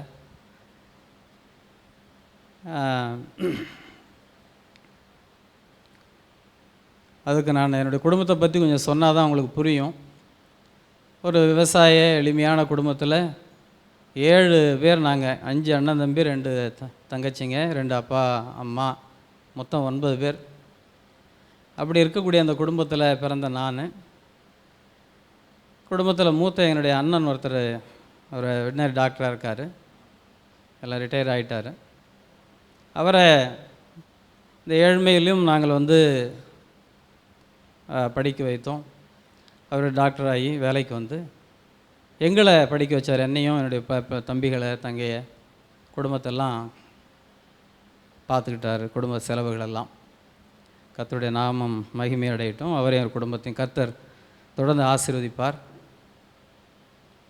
அப்படி இருந்த சூழ்நிலையில் நான் காலேஜ் படிச்சுட்டு இருக்கேன். அண்ணனும் காலேஜ் படித்தார். அவர் காலேஜ் முடித்து வேலைக்கு வந்துட்டார். நான் காலேஜில் என்னை படிக்க வச்சு பிஎட்லாம் படித்து முடிக்கிற நேரம். அப்போது எங்களுக்காக எங்கள் அண்ணன் ஒரு சில ஆண்டுகள் திருமணம் செய்யாமே இருந்தார். ஏன்னா திருமணம் ஆகிட்டா இவங்களெல்லாம் கவனிக்க முடியுமோ முடியாதோங்கிற ஒரு பயம் அவருக்கு வந்ததனுடைய நிமித்தமாக நான் படித்து முடித்ததுக்கப்புறம் அவர் திருமணம் செய்கிறாரு. என்னோடய தம்பிகள் தங்கையெல்லாம் ஸ்கூல் படிச்சுட்டு இருக்காங்க. சின்ன அளவு தான் நிலம், வயல் கொஞ்சம் இருந்துச்சு. என்னுடைய அண்ணனுடைய படிப்புக்காக அதை நாங்கள் விற்றுட்டோம். மானாவாரி காடு தான். அதில் இந்த வரகு, சோளம் அந்த மாதிரி தான் இருக்கும். சாப்பாட்டுக்கு அரிசி அப்படின்னா வெளியில் தான் நாங்கள் வாங்கிக்கணும். இப்படி இருக்கக்கூடிய காலகட்டத்தில்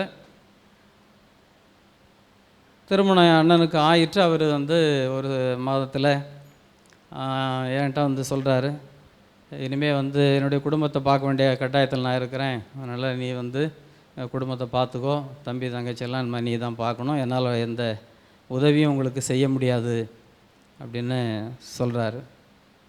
ஓகே சரி, நான் நோ ப்ராப்ளம் அப்படின்னு சொல்லிவிட்டு அன்றைக்கி நான் ஒரு சின்ன ஒரு டியூஷன் சென்டரில் டியூஷன் நடத்தி அதிலிருந்து வரக்கூடிய வருமானத்தை வைத்து குடும்பத்தை பராமரிக்கக்கூடிய நிலையில் இருந்தேன்.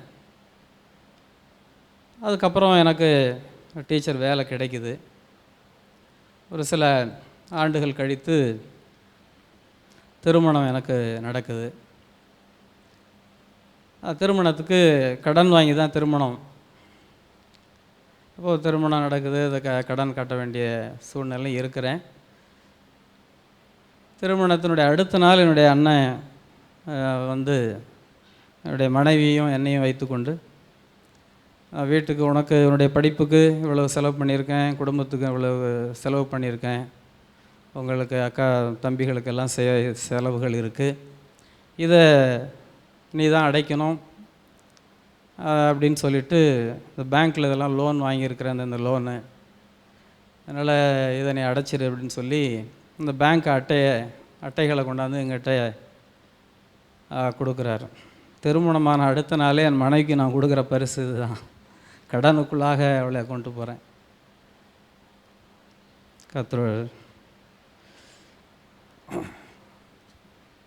அப்படியான அந்த கடன், அதை வந்து நாங்கள் சரின்ட்டு அதை ஏற்றுக்கொண்டு, என்னுடைய மனைவி எனக்கு உதவியாக இருந்தனுடைய நிமித்தம் தான் நான் குடும்பத்தை வந்து, என்னுடைய குடும்பம்னா நான் வந்து இந்த கடன் வாங்கினது என்னுடைய குடும்பத்தை நாங்கள் வந்து பெரிய லக்ஸூரியஸாக நானும் என் மனைவி பிள்ளைகள் வாழ்வதற்காகவோ அல்லது நான் வந்து ஊதாரித்தனமான செலவுகளை இப்போ செஞ்சு கடன் வாங்கினதெல்லாம் இல்லை. என்னுடைய அப்பா அம்மா, அது மாதிரி தம்பிகள் தங்கைகள், அண்ணன் பட்ட அந்த கடன்கள் அதை கட்டணுங்கிறதில் ஆரம்பித்தது. அப்போது ஒரு வேலைக்கு வரும்பொழுது அப்போல்லாம் சம்பளம் ரொம்ப குறைவு தான். ஸோ அந்த நேரத்தில் வந்து சரின்னு அதை ஏற்றுக்கொண்டு அதை வந்து அந்த கடனும் பேங்க்கில் கட்டுறேன். என்னுடைய திருமண கடன்களையும் கட்டிகிட்டு இருக்கேன். அதுக்கடுத்து என்னுடைய குடும்பத்தில் என் தம்பிகளுடைய படிப்பு, தங்கை படிப்பு, அதனால் மற்ற குடும்பத்தினுடைய செலவுகள், சாப்பாடு, இந்த மாதிரி மற்ற செலவினங்கள் எல்லாத்தையும் எடுத்துக்கிட்டு செஞ்சுக்கிட்டு இருக்கேன். கொஞ்ச நாள் ஆன உடனே பார்த்திங்கன்னா கொஞ்சம் கடன் வந்துக்கிட்டு இருக்கு. ஆனால் சமாளிச்சிட்ருக்கோம். அது அந்த நேரத்தில் கர்த்தன்னு சொல்ல முடியாது. அப்போ நான் கர்த்தரை அறியாத இருக்கக்கூடிய நிலைமை. அடுத்து பார்த்திங்கன்னா உடனே என்னுடைய கடைசி தம்பி +2 முடிச்சிட்டான். 2 தம்பிங்க இருக்கான். அவனை வந்து 10வது 12வதோடு முடிச்சுட்டு அதனால் படிக்க முடியலன்னு சொல்லிட்டானுங்க. படிக்க வைக்க முடியல. அவன் மேல் படிப்புக்கு அவனுக்கு போகலை. தங்கை +2 முடிச்சுட்டு அதுவும் நான் அது படிக்கலை. ஆனால் கடைசி தம்பி வந்து +2 முடிச்சுட்டு அவன் வந்து படிக்கணும், கல்லூரி படிக்கணும். அப்போது திருமணம் ஆன அந்த புதுசில் உடனே அந்த செலவு வருது. இன்ஜினியரிங் காலேஜில் அட்மிஷன் போடுறோம். அது முடித்த உடனே அவனுக்கு வந்து வெட்டினரி காலேஜில் அட்மிஷன் வருது. ஸோ நான் வந்து வெட்டினரி படிக்கணும் அப்படிங்கிறான். என்னுடைய அப்பா அம்மா, அவங்க அம்மாவும் வந்து எல்லாமே அவனை டாக்டர் ஆக்கணும் அப்படின்னு சொல்லி சொல்கிறாங்க. ஸோ அதை டிஸ்கன்டினியூ பண்ணிவிட்டு வெட்டினரி டாக்டருக்கு பிவிஎஸ்சி சேர்க்கறதுக்கு அவனை கொண்டு போகிறோம். ஆனால் அதில் கையில் காசு இல்லை. என் மனைவி அவனுடைய ஜுவல்ஸை வந்து கொடுத்து அதில் பேங்க்கில் அடகு வச்சு கொண்டு போய் அட்மிஷன் போடுங்கன்னு சொல்லி அவங்களுடைய நகையை அடவில் விற்கிறாங்க. வச்சு அவங்க தான் கொண்டு போனாங்க, நான் கூட போகல. அங்கேயே எங்கள் ஊருக்கு பக்கத்தில் லப்பகுடி ஆட்டில் போயிட்டு வச்சு கொண்டு போய் அட்மிஷன் போடுறாங்க. அட்மிஷன் போட்டோம். அது 5.5 வருஷம் அவனுடைய படிப்பு. பிபிஎஸ்சி 5.5 வருஷம் படிப்பு. அவனுக்கு வந்து ஹாஸ்டல் ஃபீஸு, அது மாதிரி காலேஜ் ஃபீஸு அதை நம்ம கட்டிக்கிட்டு இருக்கோம். அதே நேரத்தில் வந்து குடும்பத்தினுடைய செலவினங்களும் பார்த்துக்கிட்டே இருக்கோம்.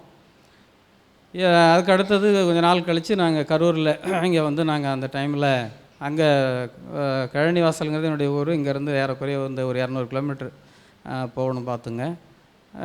இங்கே வந்து நாங்கள் வந்து பணியாற்றி இங்கே வாடகைக்கு வந்து இருக்கிறோம். குடும்பத்தினுடைய செலவுகளையும் நாங்கள் பார்த்துட்ருக்கோம். தம்பியை படிக்க வைக்கிறோம். இப்போது கடன் கொஞ்சம் அவனுடைய செலவினங்களை பார்க்குறதுக்கு கொஞ்சம் இன்னும் கடன் வாங்க வேண்டிய கட்டாயத்தில் இருக்குது. அப்படி இருக்கும் பொழுது இப்போ கடனுடைய அளவு வந்து அதிகரிச்சுக்கிட்டே இருக்குது. சில ஆயிரங்களாக இருந்தது லட்சங்களுக்கு போகுது. ஆயிரங்களில் இருந்த அந்த கடன் வந்து லட்சங்களை தாண்டுது. அடுத்ததாக நீங்கள் பார்த்தீங்கன்னா அந்த நேரத்தில் கர்த்தர் என்னை தேடி வரார். நான் தேடி போகல, கர்த்தர் என்னை தேடி வரார். ஆண்டவரை அறிந்து கொள்ளக்கூடிய ஒரு சூழ்நிலை. அப்போது ஒரு வாடகை வீட்டில் இருக்கும் பொழுது பாஸ்டருடைய அப்பா பாஸ்டர் மோகன்ராஜ் அவர்கள் வீட்டுக்கு வந்தாங்க. வந்து பார்க்கும் பொழுது நான் அப்போ தான் சம்பளம் வாங்கிட்டு வந்து வச்சு சும்மா அந்த செல்ஃபில் வச்சு ஏன் இப்படிலாம் வைக்கிறீங்க, இப்படி வைக்கக்கூடாதுன்னு சொல்லிட்டு அப்போ ஒரு ஆலோசனை சொல்கிறாரு. நீங்கள் வந்து தசம பாகம் கொடுத்து பாருங்கள்.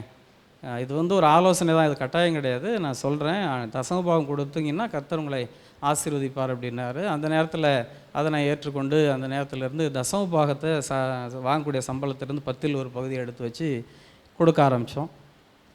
சில ஆண்டுகள் கழித்த உடனே இங்கே என்னுடைய தங்கைக்கு திருமணம்.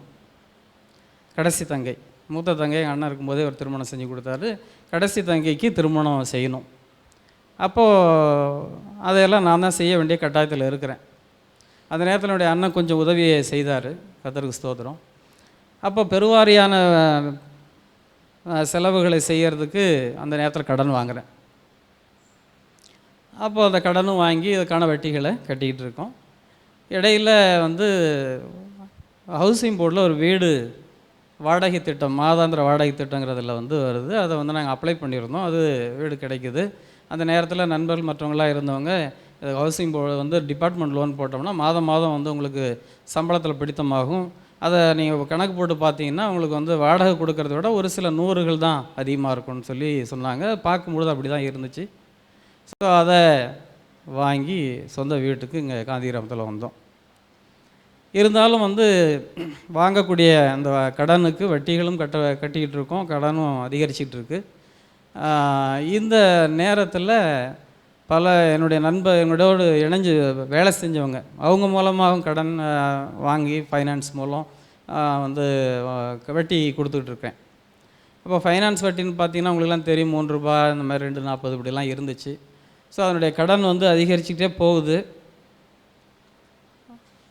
போகக்கூடிய சூழ்நிலையில் இது நான் என்ன பண்ணுறேன், சரி இந்த கடனை அடைக்கிறதுக்கு என்னெல்லாம் செய்யலாம், வேறு வழி ஏதாவது பண்ணலாமா அப்படின்னு சொல்லி பார்க்கும்போது என்னுடைய சுயத்தில் நான் ஓட ஆரம்பிச்சிடறேன். கர்த்தரை நான் அறிந்திருந்தாலும் கொஞ்சம் என்னுடைய சுயத்தில் நான் ஓட ஆரம்பிக்கிறேன். எப்படியாவது அந்த கடனை அடைக்கணும், வட்டி கட்டணுமே. சொன்னது மாதிரி 1ஆம் தேதி வந்த உடனே அடுத்தவங்களுக்கு யாருக்கு இப்போ கடன் கொடுக்கணும், எப்படி வட்டி கட்டுறதுங்கிற அந்த ஒரு பயமும் திகிலும் தான் வந்துடுது. தூக்கம் இருக்காது. ஈவினிங்கில் வந்துட்டேன்னா நான் பாட்டுக்கும் வீட்டில் படுத்துக்குவேன். என்னுடைய இப்போ மகளுக்கோ மனைவிக்கோ நான் வந்து மகிழ்ச்சியை கொடுத்ததாக தெரியல. இந்த கடன் அப்படியா என்னை அதை அழுத்திக்கிட்டே போச்சு. சந்தோஷம் இல்லை. குடும்பத்தையும் பாதுகாக்கணுங்கிற ஒரு கட்டாயம் இருக்குது. என்னுடைய பெற்றோர்கள், பிள்ளைகளை, அந்த தம்பிகள் எல்லாத்தையும் அந்த ஒரு கட்டாயத்துக்குள்ளே இருந்தனாலையும் சரி என்ன பண்ணலாம் அப்படின்னு சொல்லி பார்க்கும்பொழுது ஒரு சில நண்பர்கள் வந்து பண்ணுறாங்க. அவங்க கூட வேலை செஞ்சவங்களும் இந்த MLM multi level marketing company, அது பண்ணிங்கன்னா ஒரு 2 பேர்த்த பிடிக்கணும், 10 பேர்த்த பிடிக்கணும், அதுலேருந்து பணம் வரும் அப்படின்னு சொல்கிறாங்க. ஸோ அது ஒரு 2-3 இதில் நிகழ்வுகளில் வட்டிக்கு வாங்கி நாங்கள் கொடுக்குறேன் பாருங்கள். அதை செய்ய போகிற நேரத்தில் அது என்னால் சக்ஸஸ் பண்ண முடியல. கடைசியாக ஒரு நிறுவனத்துக்கு நான் அதில் போய் பணத்தை ஒரு 10,000 வாங்கி கடனை வாங்கி கட்டுறேன். அந்த கம்பெனியை க்ளோஸ் பண்ணிட்டாங்க. அதோட கம்பெனி க்ளோஸ் ஆகிடுச்சு. ஸோ இந்த மாதிரி என்னுடைய சுய பலத்தில் நான் ஓடிக்கிட்டே இருக்கேன். சரி வேறு ஏதாவது பார்ட் டைமாக வேலை முடிஞ்சு ஏதாவது பார்ட் டைமாக வந்து இந்த ஃபைனான்ஸு இந்த மாதிரி இல்லை வேறு எங்கேயாவது கம்பெனி எல்லாவது எழுதுறதுக்கு இல்லை வேறு ஏதாவது சூப்பர்வைஸ் மாதிரி ஏதாவது இருக்குமா அப்படின்னு என்னுடைய பணி என் கூட இருக்கக்கூடிய என்னுடைய சீனியர் டீச்சர்ஸ்லாம் கேட்குறேன். அதெல்லாம் ஒன்றும் அந்த மாதிரிலாம் இல்லை, வாய்ப்புகள் இல்லை. அப்போது ஒவ்வொரு கதவுகளாக வந்து அடைக்கப்பட்டுக்கிட்டே வருது. சரி என்னோட படித்தவங்க, என்னுடைய பாலிய நண்பர்கள், இவங்கள கடன் கேட்போம். ஏன்னா கொஞ்சம் கை மாற்றா கொடுத்தாங்கன்னா அந்த பணத்தை ஃபைனான்ஸில் கொடுத்து அவங்கள்ட்ட அதை அடைச்சிட்டு அப்புறம் இவங்களுக்கு கிடைக்கும்போது கொடுத்துடலாமே அப்படிங்கிற அந்த நோக்கத்தில் அவங்களெல்லாம் ஃபோன் பண்ணி கேட்குறேன். ஒருத்தர்கிட்டையும் இருந்துமே உதவி கிடைக்கல. யாருமே வந்து எனக்கு உதவி செய்யக்கூடிய நிலையில் இல்லை. ஆனால் இருந்தாலும் அவர்கள் வந்து எனக்கு உதவி செய்யலை. காரணம் அதுக்கப்புறம் தான் நான் புரிஞ்சுக்கிட்டேன். அதுக்கான காரணம் கர்த்தரே எல்லாத்தையும் அடைச்சிட்டாருங்கிறது தான் அவருடைய நோக்கம். ஸோ நாங்கள் இந்த மாதிரி இருக்கக்கூடிய சூழ்நிலையில் தேவ சமூகத்தில் என்ன ஆண்டவரே பண்ணுறது, நான் ஓடுறேன், என்னால் ஓட முடியல, கடன் வாங்கி வட்டி கட்டுறேன், வட்டி கட்டுறதுக்கு முடியல, அதுக்கு வட்டி கட்டுறதுக்கு இன்னொரு கடன், இப்படி ஒரு லட்சங்களை தாண்டி போயிட்டுருக்கக்கூடிய சூழ்நிலையில் பார்த்தீங்கன்னா எப்படியும் ஒரு 20 லட்சத்துக்கு மேலே இருக்கும். கடன் வந்து உயர்ந்துக்கிட்டே போகுது. அப்போது ஆண்டவருடைய வார்த்தை வருது. சங்கீதம் 37:5 மூலம் கர்த்தர் என்னோட பேசினார். உன் வழியை கர்த்தருக்கு ஒப்புவித்து அவர் மேல் நம்பிக்கையாயிரு, அவரே காரியத்தை வாய்க்க பண்ணுவார். அல்லேலூயா. அந்த வார்த்தையை ஆண்டவர் என்கிட்ட காண்பித்த உடனே நானும் என் மனைவி மகளும் உட்காந்து தேவ சமூகத்தில் இதுக்கு மேலே ஓடுறதுக்கு பலன் இல்லை, எங்கேயுமே யாராலையும் வந்து உதவி செய்யக்கூடிய சூழ்நிலை இல்லை. நான் என்னுடைய ஃபைனான்ஸ் மூலம் எனக்கு வாங்கி கொடுத்தாங்க. என்னுடைய ஒரு குடும்ப உறவினர்கள் கூட சில ஃபைனான்ஸ் வாங்கி கொடுத்தாங்க, என்னுடைய நண்பர்கள் அந்த மாதிரி வாங்கி கொடுத்தாங்க. அடைக்க கூடிய அந்த சூழ்நிலை இல்லாத பொழுது இதுக்கு மேலே என்னால் ஒன்றுமே செய்ய முடியல. ஒரே துக்கம், கஷ்டம், அவமானம் அப்படின்னு சொல்லலாம். ஏன்னா அந்த மாதம் 1ஆம் தேதி வந்த உடனே என்னை வட்டி கட்டணும். வட்டி கட்டலைன்னா என்னை பார்க்குறவங்கள எப்படி என்னை பார்ப்பாங்க, குடும்பத்தின் மீது எப்படி நம்பிக்கை வரும், வாங்கினவங்களுக்கு நம்ம துரோகம் பண்ண மாதிரி ஆயிடக்கூடாது அப்படின்னு சொல்லிட்டு இருதயத்தில் ஒரே வேதனை, கலக்கம், கண்ணீரோடு தான் வந்து இந்த வாழ்க்கையை நாங்கள் வந்து கடந்து வந்தோம். அமர்ந்து ஜெபிக்கும் பொழுது தேவ சமூகத்தில் ஜெபிச்சுக்கிட்டே இருக்கோம். சில ஆண்டுகள் கழித்து கர்த்தர் என்னுடைய மனைவிக்கு வேலையை கொடுக்குறாரு. அல்லேலூயா. வாசல்களை கர்த்தர் திறக்க ஆரம்பித்தார். மனைவினுடைய அந்த சம்பளம் வருது, அதை வச்சுக்கிட்டு நாங்கள் வந்து மீண்டும் தேவ சமூகத்தில் அமர்ந்து ஜெபிக்கிறோம். அது வரைக்கும் நான் இந்த சம்பளத்தை, என் மனைவினுடைய சம்பளமும் என் சம்பளமும் இந்த பாக்கெட்டில் தான் வச்சுருப்பேன். எங்கள் பீரோவில் வைக்கிறதோ வேறு எங்கேயும் போடுறதோ அப்படி இருக்கக்கூடாது. எல்லாத்தையும் இந்த பாக்கெட்லேயே இருக்கும். அந்த 1ஆம் தேதி 7ஆம் தேதி இதுக்குள்ளே வந்து எல்லாத்துக்கும் வட்டியை கொண்டு போய் கொடுத்துட்டு ஒரு 15-20 தேதி ஆன உடனே எனக்கு ஒரு அந்த மீண்டும் அந்த சோர்வுகளுக்குள்ளாக நான் வந்து கடந்து சென்று அப்படி இருந்தது. மகளுக்கு கூட ஒரு நல்லது வாங்கி சாப்பிட்றதுக்கோ மற்ற அப்படியான ஒரு சூழ்நிலை கூட இல்லை. ஆனால் எங்கள் பார்க்குறவங்க எல்லாருமே எங்களை வந்து பெரிய நல்லா தான் இருக்காங்கிற மாதிரி தான் பார்ப்பாங்க. கர்த்தர் அப்படி தான் வச்சுருந்தார். நல்ல ஒரு மகளை கொடுத்தாரு. எது வாங்கி கொடு அது வாங்கி கொடுன்னு இது வரைக்கும் என் பொண்ணு கேட்டதே இல்லை. என் மனைவி அப்படி தான், எல்லா நகையுமே அவங்க வந்து கொடுத்துட்டாங்க. அடகலை. ஸ்தோத்திரம். அந்த நகையை நீங்கள் பார்த்தீங்கன்னா அவங்க கழுத்தில் போடுறதுக்கு பல வருஷங்கள் ஆகிடுச்சு. ஒவ்வொரு ஆண்டும் அதை வந்து இன்ட்ரெஸ்ட்டை கொடுத்து ரெனியூவல் பண்ணி அப்படியே ரெனியூவல் பண்ணிகிட்டே இருப்போம். அதில் ஏதாவது கூடுதல் கொஞ்சம் தொகை கிடச்சிதுன்னா அதை வட்டி கட்டுறதுக்கு மற்ற இதை பண்ணுவோம். கழுத்தில் இருந்த செயினை கூட கழட்டி கொடுத்துட்டாங்க. அந்த அளவுக்கு ஒரு ஃபேமிலி பைண்டிங் அது இருந்தனால தான் என்னுடைய குடும்பத்தை காப்பாற்ற முடிஞ்சுது. ஆனால் விரலுக்கேற்ற வீக்கம் அப்படின்னு சொல்லுவாங்க, அதை நான் தவறிட்டேன். ஆரம்பத்திலே கொஞ்சம் குடும்பத்தில் கொஞ்சம் சொல்லியிருந்துருக்கணும், இவ்வளோ கடன் இருக்குது, இதெல்லாம் வந்து கொஞ்சம் தேவைகளை கொஞ்சம் பார்த்து செலவு பண்ணுங்கன்னு எங்கள் அம்மாட்ட அப்பாட்ட சொல்லியிருந்துருக்கணும். அவங்க சொல்ல நானும் வந்து தம்பிகள் என்னுடைய படிப்பு, அது மாதிரி தங்கையனுடைய குடும்பத்தார் அவங்களுக்கான செலவு நல்லது கெட்டது எல்லாத்துக்கும் இவங்க சொன்னாங்கல்ல, கொண்டு போய் நகை செய்யணும் அதை செய்யணும் அப்போ தான் மரியாதை அப்படின்ட்டு. அப்படியும் நிறைய கடனை வாங்கி பவுன் செய்கிறது அதை செய்கிறது இதெல்லாம் செஞ்சதனுடைய நிமித்தம் தான் அந்த கடன் அதிகரித்தது. ஸோ அப்படி வந்துக்கிட்டு இருக்கோம் தேவ சமூகத்தில். அப்புறமா நாங்கள் உட்காந்து குடும்பமாக ஜெபம் பண்ணுறோம். அந்த பாக்கெட்டில் வச்சுருந்ததை மனைவி மகளும் சொல்லி, இங்கே வந்து நம்ம இப்படி இருக்கக்கூடாது, நம்ம உட்காரோம், எவ்வளோ தான் கடன் இருக்குப்பா அப்படின்னு என் மகஸ் கேட்டுச்சு. அது வரைக்கும் அதுக்கு நான் சொல்லலை, மனைவிக்கு தெரியும்.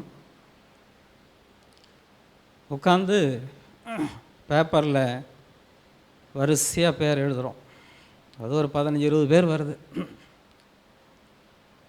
எழுதி குடும்பமாக நாங்கள் அதில் கையை வச்சு, கர்த்தாவே நீங்கள் தான் இதை அடைக்கணும்.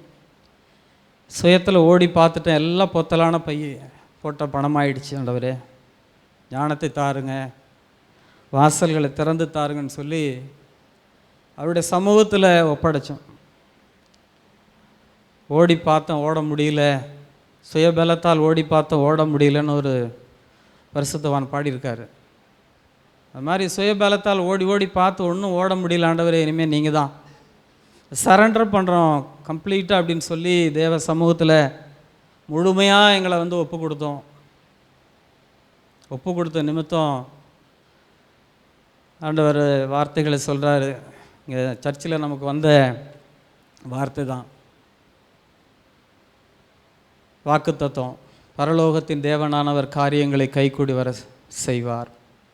இந்த வார்த்தையை நாங்கள் அறிக்கையிட்டு ஜெபம் பண்ணிகிட்ருக்கோம். இப்போ பார்த்தீங்கன்னா இந்த என்னுடைய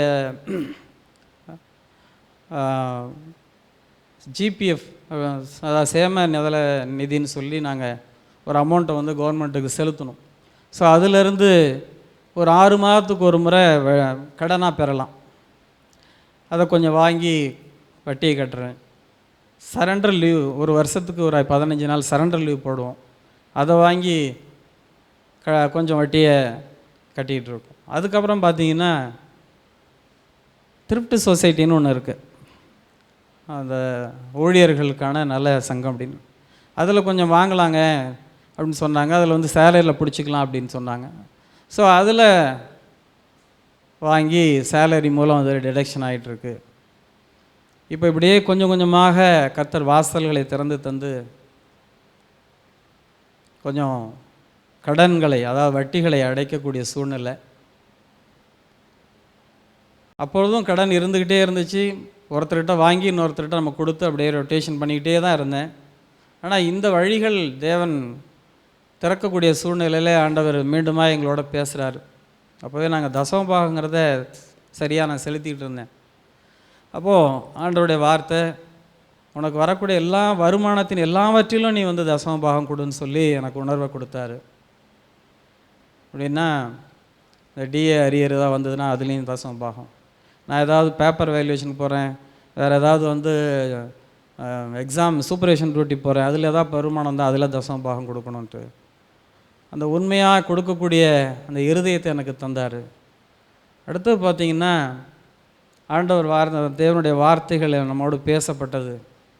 நீ வந்து திக்கற்றவர்களுக்கு கொடு, விதவைகளுக்கு கொடு, அனாதைகளுக்கு கொடுன்னு சொல்லி ஆண்டவர் பேசும் பொழுது அப்போ தான் நாங்கள் வந்து இந்த கவரு அப்படின்னு சொல்லி எடுத்து வைக்கிறோம். சம்பளத்தை வாங்கின உடனே முதல்ல தசம பாகம் எடுத்து வச்சுட்டு அதுக்கப்புறமாக நம்முடைய ஆலயத்துக்கு என்னுடைய தேவைகளை அதற்கான ஒரு காணிக்கை கவர், இதே மாதிரி சேரிட்டின்னு சொல்லக்கூடிய தொண்டு செய்கிறதுக்காக ஒரு கவர், அடுத்தது மற்ற கடன்கள் எது எதுக்கு எல்ஐசி கட்டணும்னா எல்ஐசி, இந்த மாதிரி சில இதில் கவரை எடுத்து அதில் வந்து நாங்கள் போட்டு அப்படி ஆண்டவர் எங்களுக்கு ஞானத்தை கொடுத்தார். ஸோ அந்த காலங்கள் போகும்பொழுது கொடுக்கக்கூடிய ஒரு இருதயத்தை எங்களுக்கு வந்து தாராளமான கொடு அப்படின்னு சொல்லியும், அதே மாதிரி கொடுக்கும் பொழுது அவிசுவாசத்தோடு கொடுக்காதங்கிற மாதிரியும் கர்த்தர் எங்களோட பேசினார். ஸோ கர்த்தர் சொன்னார், நான் கொடுத்த பணம் இது என்னென்ன, நான் கொடுத்ததை நீ கொடு. கர்த்தர் கொடுத்தார், கொடுத்ததிலிருந்து நம்ம கொடுக்கணும் அப்படிங்கிற அந்த உணர்வு எங்களுக்கு வந்துச்சு. ஆரம்பத்துலேருந்தே இருக்குது. ஆனால் இது போன்ற உதவிகளை செய்யணும் அப்படிங்கிறது தொடர்ந்து எங்களுக்கு வந்து ஆண்டவர் பேசின நிமித்தமாக பல ஊழியங்களுக்கு செய்யணுங்கிறதும் கர்த்தர் எங்களுக்கு பேசினார். அப்போவே நாங்கள் வந்து சில ஊழியங்களுக்கு நம்முடைய பாஸ்டர் அம்மா அவங்க இருக்கும்பொழுது சில ஊழியங்கள் எதை கொடுக்கலாங்கும்போது அவங்கள சில சொன்னாங்க. அப்போ எம்மோலாம் சிலதை அனுப்போம். அதுபோன்று அதுக்கு சில கவர் அதுக்கு எடுத்து ஒதுக்கி வச்சோம். அப்படியே பார்த்திங்கன்னா என்னுடைய மனைவிக்கு வந்து திருப்தி சொசைட்டி கொஞ்சம் போட்டு அதில் கொஞ்சம் சில லட்சங்கள் ஒரு 5 லட்சம் 7 லட்சம் வந்தது. அதை கடனை கொடுக்க ஆரம்பித்தேன். அடுத்தது ஜிபி பார்ட் ஃபைனல்னு ஒரு 20 வருஷத்துக்கு அப்புறம் நான் என்னுடைய சர்வீஸ் ஆன உடனே எனக்கு ஊதியம் கொஞ்சம் உயர்வு வருது. பார்ட் ஃபைனல் நான் போடலாம், போட்டால் அந்த பணத்தை திரும்ப கட்ட வேண்டிய அவசியம் இல்லை, வருஷத்துக்கு ஒரு முறை. இப்போ ஒவ்வொரு ஆண்டும் அந்த பார்ட் ஃபைனல் போட்டு சில லட்சங்கள் வரும்பொழுது அதை கடனை கொடுத்துக்கிட்டே இருக்கும். அதே மாதிரி பார்த்திங்கன்னா என்னுடைய குடும்பத்தில் எங்களுடைய உறவினர்கள் ஒரு சிலர் இங்கே வந்து இந்த பணங்களை வச்சுக்கிங்க, இங்கே வட்டி கொடுக்க வேண்டாம், உங்களுக்கு எப்போ கிடைக்குமோ அப்போ கொடுங்கன்னு சொல்லி அப்படி சொன்னாங்க. கர்த்தர் அவர்களெல்லாம் ஆசீர்வதிப்பாராக. அந்த மாதிரி வந்ததையும் சில கடன்களை கொடுக்க உதவி செய்தார். மனிதர்களுடைய இருதயங்களில் பேசின கடன் கொடுத்தவங்கள பார்த்திங்கன்னா ஒரு சார் வருவார், வட்டி வாங்குறதுக்காக வீட்டுக்கு வருவார். சில நேரங்களில் வரும்பொழுது ஒரு முறை வராரு, பாப்பாவை பார்த்து உனக்கு எப்போப்பா பர்த்டேனா ஆகஸ்ட்னால் இந்த மாதம் தான், அப்போ அவர் என்ன செய்கிறாரு, அந்த வட்டியை 2000 ரூபாய் வச்சு, இல்லைப்பா இந்த உனக்கு ட்ரெஸ்ஸு வாங்கிக்கின்னு சொல்லிட்டு மகட்ட கொடுக்குறாரு. நாங்கள் வேண்டாம், இல்லை ட்ரெஸ்ஸை வாங்கி கொடுங்க.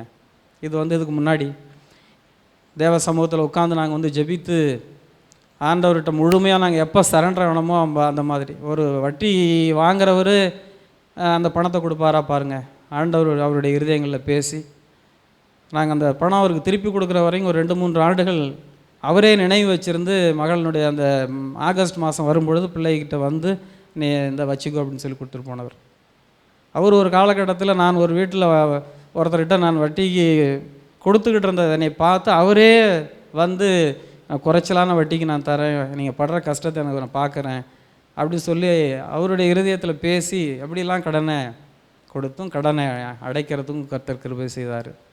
இப்படியாக கொஞ்சம் கொஞ்சமாக இந்த ஜிபிஎஃப், பார்ட் ஃபைனலு, ட்ரிப்ஸ் சொசைட்டி, பேங்க்கில் கொஞ்சம் லோன் வாங்கி, அப்புறம் பார்த்தீங்கன்னா சிலர் நீங்கள் ரொம்ப வட்டியே நீங்கள் கொடுத்துக்கிட்டு இருக்கீங்க, வட்டியும் அந்த பிரின்சிபலையும் கொஞ்சம் கொஞ்சம் பிரித்து கூட கொஞ்சம் கொடுங்க, ஒன்றும் பிரச்சனை இல்லை, அப்போ கொஞ்சம் அந்த கடன் பிரின்சிபல் அசல் குறையும் அப்படின்னு ஒரு ஆலோசனையை சொன்ன நண்பர்கள், அந்த மாதிரியும் கொடுத்தேன். அதுக்கப்புறம் என்னுடைய நண்பர்கள் கொஞ்சம் பேர் ஃபைனான்ஸு இல்லாமல் சொந்தமாக இருந்தவங்களும் சிலது எனக்கு உதவி செஞ்சாங்க. குறைச்ச வட்டியில் ₹1 வட்டி, இந்த மாதிரி வட்டி. அப்போது இன்னும் கொஞ்சம் குறையுது, எனக்கு கடன் சுமை குறையுது, வட்டியினுடைய அளவு குறையுது, திருப்பி கட்டுறதுக்கு பலன் கர்த்தர் தருகிறார். அப்படியே கொடுத்து ஒரு நண்பர் எனக்காகவே 2-3 மாதம் அவருடைய தம்பி மூலம் ஒரு ஃபைனான்ஸில் வாங்கினதுக்கு அவர் வட்டி கட்டுறார் பாருங்கள்.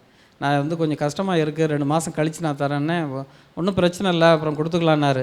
நான் கொண்டு போய் வட்டி கொடுக்குறேன், இல்லை நான் முன்னே வட்டியெல்லாம் கட்டிட்டேன், நான் ஃபைனான்ஸில் மாதம் மாதம் வட்டி வாங்கி கொடுத்துருவாங்கல்ல, வாங்கி கொடுத்துடணும்ல, நான் கட்டிட்டேன் அப்படின்னு சொல்லி அவர் அந்த வட்டியை வாங்குறார். ஆண்டவர் ஒவ்வொருடைய இருதயத்திலும் பேசினார். இது மாதிரி கஷ்டப்பட்ட சூழ்நிலையில் எங்களுடைய உறவினர்கள் ஒரு சில சிறு உதவிகள் செய்வதற்கும் கர்த்தர் உதவி செஞ்சார். பாடுகள்னால் அவ்வளவு பாடு. ஊருக்கு நாங்கள் போகணுன்னா ஒரு 4 பஸ்ஸு மாறி தான் நான் போகணும். என் குழந்தைங்க அப்போல்லாம் கை குழந்தைய தூக்கிட்டு நாங்கள் போவோம். இங்கேருந்து ஒரு 5 மணிக்கு புறப்பட்டு நைட்டு 10:30 மணி 11 மணி ஆயிரும். அங்கே போகக்கூடிய அந்த 4 பஸ்ஸை மாறி நான் போய் அங்கே எல்லாத்தையும் பணத்தெல்லாம் செலவு பண்ணிவிட்டு சனி ஞாயிறு முடிஞ்சு ஞாயிற்றுக்கிழமை திரும்பி வரும்பொழுது பஸ்ஸுக்கு தான் பணம் இருக்கும் பார்த்துங்க. அது கூடுதலாக எந்த காசும் இருக்காது. ஒரு வெளியில் வரும்போது திருச்சியில் பிள்ளைங்களுக்கு ஏதோ ஒரு டிஃபன் வாங்கி கொடுக்குன்னா கூட அந்த மாதிரி இருக்காது. இந்த திராட்சை பழம் இருக்கும், அந்த ஒரு 1/4 கிலோ வாங்கி இந்த மகளுக்கு தொடச்சி குடிச்சிட்டே வருவோம். அதுவும் எதுவும் அடம் பண்ணதே கிடையாது. கர்த்தர் அப்படிலாம் எங்களை நடத்தினார். மளிகை கடையில் தொடர்ந்து நான் வாங்கிட்டு இருந்தேன். கொஞ்சம் கஷ்டம் வந்த அந்த சூழ்நிலையில் பார்த்தீங்கன்னா 1 மாதம் கொடுக்க முடியல, அடுத்த மாதம் கொடுத்தேன். இது மாதிரி 1 மாதம் கொடுக்க முடியாத சூழ்நிலையில் ஒரு முறை அவர் சொல்லிட்டாரு, இல்லை நீங்கள் கொடுத்துட்டு அப்புறம் வாங்கிக்கிங்க அப்படின்ட்டார். எப்படி இருக்கும் பாருங்கள். ஆனால் இவற்றையெல்லாம் மேற்கொள்ளத்தக்கதான பலனை கர்த்தர் எங்களுக்கு தந்தார். அதுக்கு ஒரே காரணம், ஒரே சூட்சமும், அவருடைய சமூகத்தில் முழுவதுமாக நாங்கள் ஒப்பு கொடுத்தோம். அதில் அவர் கொடுத்த ஆலோசனைகள், வாங்கக்கூடிய சம்பளமோ அல்லது வேறு ஏதாவது சரண்டரோ அந்த மாதிரியான காரியங்கள் வரும்பொழுது வருமானம், அதாவது தேவையில்லாத வருமானத்துக்கு நான் போனதில்லை. கர்த்தர் அப்படிலாம் என்னை அனுமதித்ததும் கிடையாது. என்னுடைய வருமானம், என்னுடைய மனைவியுடைய வருமானத்தில் சரியாக தசமபாகம் செலுத்துவதற்கு கர்த்தர் உதவி செஞ்சார். ஏன்னா இவ்வளவு கடன் இருக்க, இதில் நம்ம தசமபாகம் கொடுக்கணுமா அப்படின்னு நாங்கள் நினைக்கல. அப்படிப்பட்ட இருதயத்தை எங்களுக்கு கொடுக்காமல் இருந்தது கர்த்தருக்கு ஸ்தோத்திரம். இதுபோன்ற ஊழியங்களை தாங்கணும், சபையை தாங்கணும், மற்ற ஊழியங்களுக்கு உதவிகளை செய்யணும், திக்கற்றவர்களுக்கு, விதவைகளுக்கு, அனாதைகளுக்கு உதவி செய்யணும்,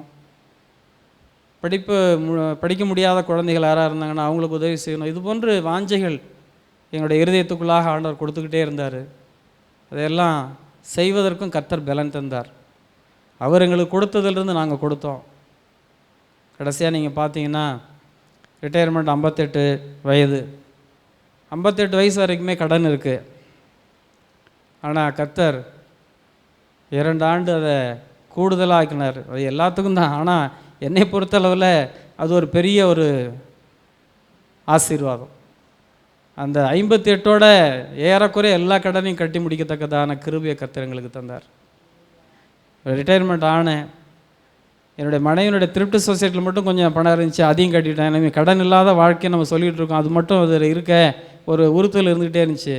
அந்த ரிட்டையர் ஆனதுக்கப்புறம் அந்த திருப்தி சொசைட்டினுடைய கடனையும் கர்த்தர் கட்டி முடிக்க உதவி செஞ்சிருப்பார். இப்போது இந்த நேரத்தில் நான் வந்து தேவ சமூகத்தில் என்னால் சொல்ல முடியும், கர்த்தர் எங்களை வந்து நடத்தினார், அவர் உதவி செய்தார். கர்த்தர் நல்லவர் என்பதை ருசித்து பாருங்கள், அவர் மேல் நம்பிக்கையாக இருக்கிற மனுஷன் பாக்கியவான் வார்த்தை சொல்லுகிறது. நாங்கள் ருசித்து பார்த்தோம், கர்த்தர் நல்லவர். கர்த்தருடைய பிள்ளைகளை அவர் எப்படி நினைக்கிறாருன்னா, அவருடைய ஜனங்கள் ஒருபோதும் வெட்கப்பட்டு போய்விடக்கூடாது, கடனில் அவதிப்படக்கூடாதுன்னு அவர் நினைக்கிறார். கடன் இல்லாத வாழ்க்கையை வாழணும்னு கர்த்தர் விரும்புகிறார். அதனால தான் எனக்கு வந்து என் குடும்பத்துக்கு இந்த நாளில் சாட்சி சொல்லத்தக்கதான கிருபையை கர்த்தர் கொடுத்துருக்கிறாரு. அவர் கொடுத்ததிலிருந்து நம்ம கொடுக்குறோங்கிற ஒரு எண்ணம் உருவாக்கப்படணும். நீயோ கடன் வாங்காத இருப்பாய், நீ அநேகர் கடன் கொடுப்பாய். இந்த வார்த்தை வந்து அது நம்முடைய ஒவ்வொருடைய வாழ்க்கையிலும் அது பழிக்கணும். என்னுடைய வாழ்க்கையில் என்னுடைய குடும்பத்தில் கர்த்தர் பழிக்க செய்தார். கர்த்தருடைய நாம மகிமைக்கென்று நான் இதெல்லாம் சொல்கிறேன். இல்லை, தேவ நாம மகிமை அடையட்டும். அநேக காரியங்கள் இருந்தாலும் தேவனை நாங்கள் நம்பினதுனால மாத்திரம்தான் இந்த கடனிலிருந்து விடுதலை. இது ஒரு பெரிய பாவமானது, சாபம் அப்படின்னு சொல்லப்பட்ட இந்த நிலையில் அநேகர் வந்து தற்கொலை பண்ணிகிட்டு இருக்கக்கூடிய சூழ்நிலையில் நான் கூட நினச்சேன், அந்த வீட்டெல்லாம் விற்றுட்டு இந்த கடனை அடைச்சிடலான்னு சொல்லி மனைவிட்ட பிள்ளைங்கள்லாம் சொல்லிகிட்டு இருக்கும்போது கூட, ஏன்னா அது இப்போ தான் நான் நினச்சி பார்த்துட்டேன். நேற்று இரவில் எப்படி அந்த வீடு எப்போ வந்ததுன்னு சொன்னேன். பாஸ்டர் வந்து நீங்கள் தசமபாகம் கொடுங்க அப்படின்னு சொன்னார். அடுத்த ஆண்டே ஸ்தோத்திரம், அவர் வந்து கர்த்தருக்குள்ளாக போயிட்டார். இருந்தாலும் கூட அவருடைய பிள்ளைகள் இங்கே இருக்கிறாங்க. அந்த வீடு அதுக்கப்புறம் தான் நாங்கள் வாங்குகிறோம். அந்த வீட்டை விற்கிறது கர்த்தர் விடலை. ஆனாலும் அதை என்னுடைய தேவைகளுக்கு அந்த பாத்ரூம்லாம் கொஞ்சம் கூடுதலாக வேணுமேன்னு சமூகத்தில் ஜெபம் பண்ணும்போது அதையும் எக்ஸ்டெண்ட் பண்ணுறது கர்த்தர் உதவி செஞ்சார். பாருங்கள், தேவன் பெரியவர், அவருடைய தயவு பெரியது. எத்தனையோ கஷ்டங்கள், கண் கலங்கியிருந்த நேரங்கள், வருத்தங்கள், பாரங்கள், அவமானம், நிறைய அவமான நிந்தைகள். இந்த கடன் இருந்த சூழ்நிலாம் பார்த்தீங்கன்னா ஃபோன் பண்ணுவாங்க, என் மகிட்ட சொல்லுப்பா, அப்பா இல்லைன்னு சொல்லுப்பாம்ம. ஏன்னா எங்கள் அப்பா அம்மா எங்கன்னா சொல்லி கொடுத்து பொய் சொல்லாத, திருடாதன்னது. அதை தான் நானும் என் மகிட்ட சொல்லியிருந்தேன். ஆனால் அந்த நேரத்தில் என் மகளையே நான் சொல்ல சொன்னேன்னா எவ்வளோ ஒரு பாவின்னு பார்த்துங்க. ஆனால் அந்த பாவி மீதும் கர்த்தர் அனுகூலமாக இருந்து,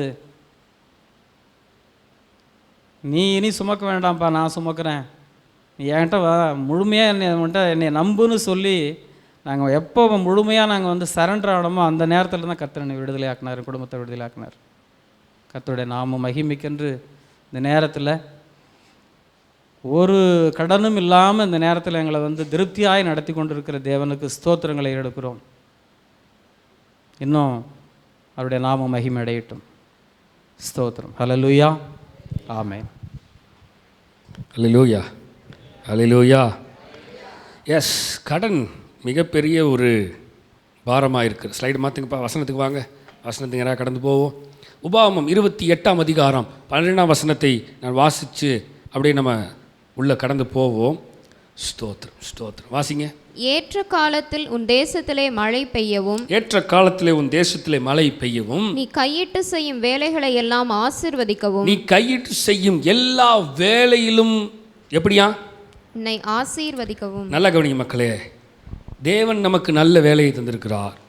அநேக நேரங்களிலே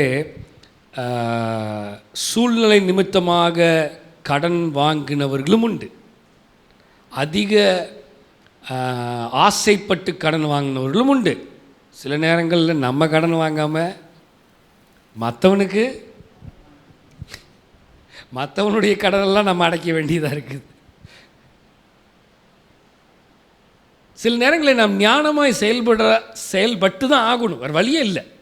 அப்போ தேவன் நமக்கு நல்ல ஒரு வேலையை தந்திருக்கிறார். வசனம் என்ன சொல்கிறது? ஏற்ற காலங்களில் தேசத்தில் மழை பெய்யவும், நீ கையிட்டு செய்யும் வேலைகள் எல்லாம் ஆசீர்வதிக்கவும், கர்த்தர் உனக்கு தமது நல்ல பொக்கிஷ சாலையாகிய வானத்தை திறப்பார். நீ அநேக ஜாதிகளுக்கு கடன் கொடுப்பாய், நீயோ கடன் வாங்காதிருப்பாய். ஸோ நல்ல ஒரு சாட்சியை கேட்டோம். அவர்கள் கடந்து வந்த பாதை, வெளி தோட்டத்தில் வெளியில் பார்க்கும்போது அவங்களுக்கு என்ன, அவங்களுக்கெல்லாம் கவலை இல்லை, அவங்க நல்லா தான் இருக்காங்க அப்படின்னு நினைச்சவர்கள் அநேகர் உண்டு. ஆனால் அவர்கள் கடந்து வந்த பாதை மிகவும் கடினமான பாதைகள் தான். அநேகர் நமக்கு அதே மாதிரி நீங்கள் ஒவ்வொருத்தரும் நீங்கள் போய்கொண்டிருக்கிற பாதைகள் மற்றவர்கள் கண்ணுக்கு முன்னாடி நீங்கள் நல்லா இருக்க மாதிரி தான் தெரியும். கர்த்தர் அப்படி தான் நம்மளை வச்சிருப்பார். ஆனால் நாம் கடந்து போய் கொண்டிருக்கிற நிலை எப்படி என்று நமக்கும் ஆண்டவருக்கும் மட்டுமே தெரியும். மக்களே, கர்த்தர் நமக்கு தான் பேசிகிட்டு இருக்கார். நான் முடிக்கிறேன், இன்னும் 2-3 வருஷத்தில் முடிச்சிருவேன். நாம் கடந்து போய் கொண்டிருக்கிற பாதைகள் அநேகருக்கு தெரியாது. வெளி தோற்றத்தை பார்த்து, வெளியில் இருக்கிற நிலையை பார்த்து, நம்முடைய நடை உடை பாவனைகளை பார்த்து அவங்களுக்கு என்னப்பா அப்படின்னு அநேகர் நினைக்கிறது உண்டு. ஆனால் நாம் கடந்து போய் கொண்டிருக்கிற பாதைகள் எப்படிப்பட்டது என்பது சொல்லுங்கள், எனக்கும் சொல்லுங்களேன், எனக்கும் என் ஆண்டவருக்கும் மட்டும்தான் தெரியும்.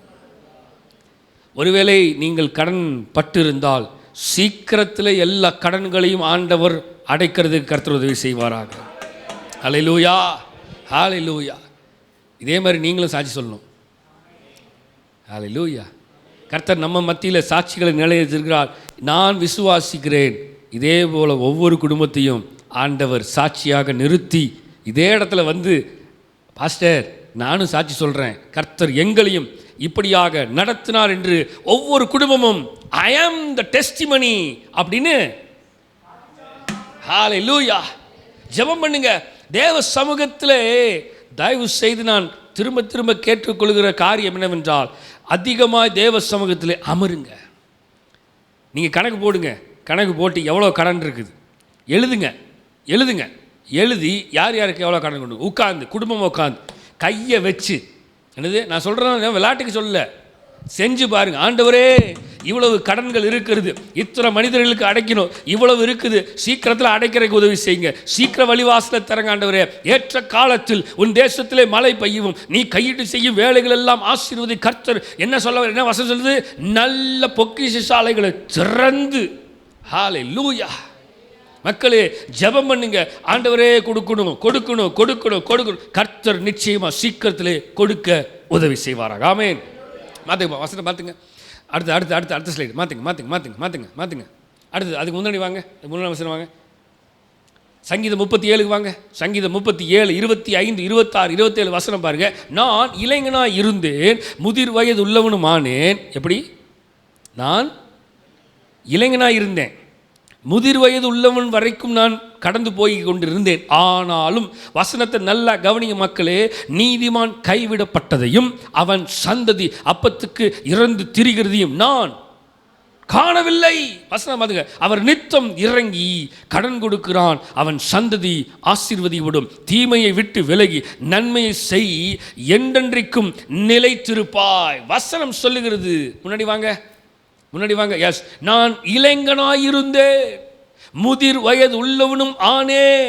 அப்படின்னா it take more then 30 to 40 years இப்போ சொல்லலாம். ஆனால் அந்த நாட்களில் வயசு ஸ்டார்டிங் வயசே 60-70 தான். ஏன்னா சர்வசரவன் 100 வயசு 120 அவ்வளோ வாழ்ந்தாங்க. அப்போ நான் இளைஞனாக இருந்தேன், முதிர் வயது உள்ளவன் ஆனேன். வசனத்தை நல்லா கவனிங்க. ஆனாலும் நான் பார்த்தவைகளை நான் எழுதுகிறேன் என்று எழுதியிருக்கிறார். நீதிமான் கைவிடப்பட்டதையும். நான் தேவனை சார்ந்திருக்கும் பொழுது நிச்சயமாய் கர்த்தர் ஒருபோதும் என்னை கைவிட மாட்டார். சொல்லுங்க, கைவிட மாட்டார், கைவிடவே மாட்டார். இயேசு கைவிடவே நீதிமான் அப்பத்துக்கு இறந்து திரிகிறதை நான் பார்க்கவில்லை. வசனம் அடுத்த வசனம் போங்க. 1 ராஜாக்கள் 4ஆம் அதிகாரத்துக்கு வாங்க. எஸ், 4ஆம் அதிகாரம் 21 22 23 24. நான் 2 வசனத்தில் முடிச்சிடுறேன். நான் நிறைய வசனத்தை ஸ்கிப் பண்ணிட்டேன், ஏன்னா நமக்கு டைம் ஆயிடுச்சு. வாசிங்கப்பா. நதி தொடங்கி பெலிஸ்தர் தேச வழியாய் எகிப்தின் எல்லை மட்டும் இருக்கிற சகல ராஜ்யங்களையும் சாலமோன் ஆண்டு கொண்டிருந்தான். நல்ல கவனிங்க, சாலமோன் சகல ராஜ்யங்களையும் ஆண்டு கொண்டு இருந்தான். அவர்கள் சாலமோனுக்கு காணிக்கைகளை கொண்டு வந்து சாலமோனுக்கு காணிக்கைகளை கொண்டு வந்து அவன் உயிரோடு இருந்த அவன் நாளெல்லாம் உயிரோடு இருந்த நாளெல்லாம் அவனை சேவித்தார்கள். நாள் ஒன்றுக்கு, நல்ல கவனிங்க, ஒரு நாளுக்கு சாலமோனுக்கு செல்லும் சாப்பாட்டு செலவு எவ்வளோன்னு மட்டும் பாருங்க. என்னதுங்க மக்களே, நல்லா கவனிங்க. சாலமோனுக்கு ஒரு நாளைக்கு சாப்பாட்டு செலவு மட்டும் எவ்வளவு? ஆசிங்கப்பா. 30 மரக்கால் மெல்லிய மாவும் 30 மரக்கால் மெல்லிய மாவும் 60 மரக்கால் மாவும், ரைட்டு, கலைமான்களையும் சரி, வெளிமான்களையும் வரையாடுகளையும் கொழுமையான பறவைகளையும் தவிர கொழுக்கப்பட்ட 10 மாடுகளும் மேய்ச்சலிலிருந்து வந்த 20 மாடுகளும் 100 ஆடுகளும். ஏங்க, ஒரு நாள் சாப்பாட்டுக்கு சாலமோனுக்கு எவ்வளவு செலவு? ஸ்லைடு மாத்துக்கப்பா, ஆஸ்து முடிங்க. நதிக்கு இப்புறத்தில் இருக்கிற திப்சா முதற்கொண்டு ஆசா மட்டும் உள்ளவைகள் எல்லாவற்றையும் நதிக்கு இப்புறத்திலும் சகல ராஜ்யங்களையும் ஆண்டு கொண்டு வந்தான். அவனை சுற்றி எங்கும் சமாதானமாய் இருந்தது. மாத்துங்க, அவ்வளவுதான் வசனம். பின்னாடி போங்க பாருங்க. இப்ப சாலமோனுக்கு எவ்வளவு செலவு இருந்துச்சுன்னா வாசிங்க. 30 துருவல் சிறந்த மாவு மற்றும் 60 கொத்து மாவு. அப்படின்னா அப்படி கையில் வாசிங்களேன். தொழுவத்தில் மேயும் மாடுகளில் 10 தலைகளும் மேய்ச்சல் மேய்ந்த மாடுகளில் 20 100 செம்மறி ஆடுகளும் மான்கள். அதில் ஒரு மான் இருக்கு. என்னது? ரோபக்ஸ் அப்படிங்கிற ஒரு மான். விருப்பமான கோழிகளும் இருந்துச்சு. மாத்துங்க ஸ்லைட. ரைட். 185 புஷல் மாவு, அதாவது கார்ன்ஃப்ளார், வீட்டு இருக்குல்ல, கோதுமை, அதில் 185 பவுல் அப்படின்னு சொல்கிறாங்க. அடுத்தது 375 பவுல் கார்ன்ஃப்ளார், வீட்டு சாப்பாடு, அதாவது கோதுமை சாப்பாடும் 10 கொழுத்த எருதுகளும் 20 கால்நடைகளும். அதாவது கணக்கு சொல்கிறேன், சாலமோனுக்கு ஒரு நாளைக்கு எவ்வளவு சாப்பாட்டு செலவுன்னு. 100 ஆடுகள். எத்தனைங்களா? 100 ஆடு. நினச்சி பாருங்க, ஒரு நாளைக்கு 100 ஆடு சாலமோனுக்கு வெட்டணும். என்ன சாலமோன் அவ்வளவா சாப்பிடுவார்? என்ன எல்லாம் அப்படி பார்க்குறீங்க?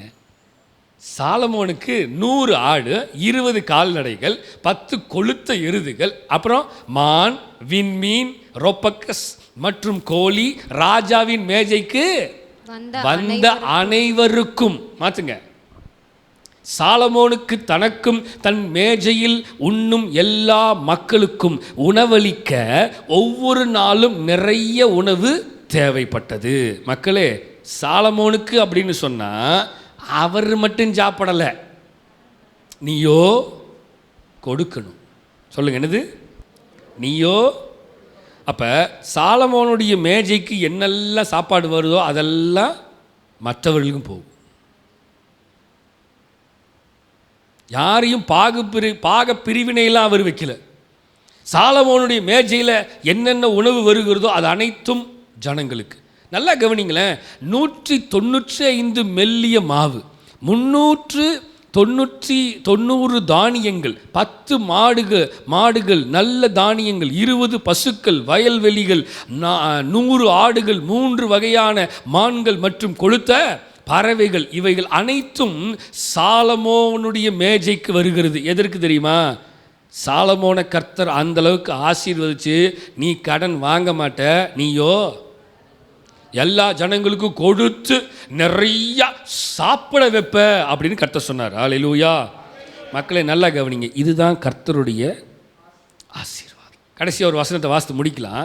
2 நாளாகமம் 9ஆம் அதிகாரம் 22லேருந்து 26 வசனங்கள் பாருங்க. 2 நாளாகமம் 9ஆம் அதிகாரம் 22லிருந்து 26 வசனங்களை பார்க்கும் பொழுது, பூமியின் சகல ராஜாக்களை பார்க்கலும் ராஜாவாகிய சாலமோன் ஐஸ்வர்யத்திலும் ஞானத்திலும் சிறந்தவனாயிருந்தான். எப்படி? பூமியின் சகல ராஜாக்களை பார்க்கிலும் இன்னைக்கு வரைக்கும் சிறந்த ராஜா யார் தெரியுமா? சாலமோன் தான். சாலமோனின் இருதயத்திலே தேவன் அருளிய ஞானத்தை கேட்பதற்கு பூமியின் ராஜாக்கள் எல்லாரும் அவன் முகத்தை தரிசனத்தை தேடினார்கள். அவன் முக தரிசனத்தை பார்க்குறான். இன்னைக்கு எங்கெங்கேயோ தரிசனத்துக்கு போகிறான், டோக்கன் போட்டு டிக்கெட்டு வாங்கிட்டு காசு கொடுத்துலாம் போகிறான். ராஜாவாகிய ஏன் தெரியுமா? அவனை முகத்தை தரிசித்து வந்தோம்னா, ஏன் ராஜா நான் கொஞ்சம் கடன் வாங்கிட்டேன், இந்த கடனை எப்படி அடைக்கிறதுன்னு கொஞ்சம் சீக்கிரம் ரெசிபியை கொஞ்சம் சொன்னீங்கன்னா என் ராஜ்யத்தின் கடனையும் நான் அடைச்சிருவேன்ல. அல்லேலூயா. வரலையே மக்களே, புரியலீங்களா? எதுக்கு சாலமோனை தேடி வராங்க? சோறு திங்கிறதுக்கா? இல்லை ஐயா, கொஞ்சம் டிப்ஸு கொடுத்தீங்கன்னா எங்களுக்கு கொஞ்சம் நல்லா இருக்கு. நீ எப்படி ஆசீர்வாதமாக இருக்கிற, இவ்வளவு நீ சாப்பிட்ற மேஜில் இருக்கிற உணவுகள்லாம் எங்களுக்கு கொடுக்குறீங்கள, இதே மாதிரி நாங்களும் மற்றவங்களுக்கு கொடுக்கறதுக்கு கொஞ்சம் அந்த சீக்ரெட்டு. அவன் என்ன சொல்லியிருப்பான் சீக்ரெட்டு? சரி, வசந்த வாசிக்கலாம். வருஷம் வருஷம் அவரவர் தங்கள் காணிக்கையாகிய வெள்ளி பாத்திரங்களையும் பொற்பாத்திரங்களையும் வஸ்திரத்தையும் ஆயுதங்களையும் கந்தவர்க்கங்களையும் குதிரைகளையும் கோவேறு கழுதலையும் கொண்டு வந்தார்கள். யாருக்கு? வரவன் வெறுங்கையா வந்து தின்னுட்டு போகிறதுக்கு வரல. எப்படி? வசந்த வாசிக்கலாம். சாலமோனுக்கு 4000 குதிரைகள். எப்படியா? வாசிக்கப்பா. சாலமோனுக்கு 4000 குதிரை லாயங்களும் ரதங்களும் இருந்தது. 12000 குதிரை வீரரும் இருந்தார்கள். எத்தனை பேரா? 12000 குதிரை வீரர்கள் இருக்கிறாங்க. அவைகளை ரதங்கள் வைக்கும் பட்டணங்களிலும் அவர்களை எருசலேமில் தன்னிடத்தில் உள்ள ராஜா வைத்திருந்தான். ரைட்டு. அடுத்தது, நதி துவக்கி பெலிஸ்தரின் தேசம் மட்டும் எகிப்தின் எல்லை வரைக்கும் இருக்கிற சகல ராஜாக்களையும் அவன் தான் ஆண்டு செய்தான். ஏன் தெரியுமா? ஏன் தெரியுமா? அவன் கடன் கொடுக்கிறவன், கடன் வாங்குறவன் இல்லை. கர்த்தர் சகல வசனம் சொல்லுது பாருங்க, நதி துவங்கி பெலிஸ்தரின் தேசம் மட்டுக்கும் எகிப்தின் எல்லை வரைக்கும் இருக்கிற சகல எல்லா ராஜாக்களும் சாலமோனுக்கு சொல்லுங்க கீழே தான். இது காரணம் தெரியுமா? நீயோ சொல்லுங்க, நீயோ கர்த்தர் ஆசீர்வதித்ததினால் கடன் கொடுப்பாய், கடன் வாங்காதிருப்பாய். You will lend and not borrow because the Lord blesses you. இப்படி வாங்காதீங்க.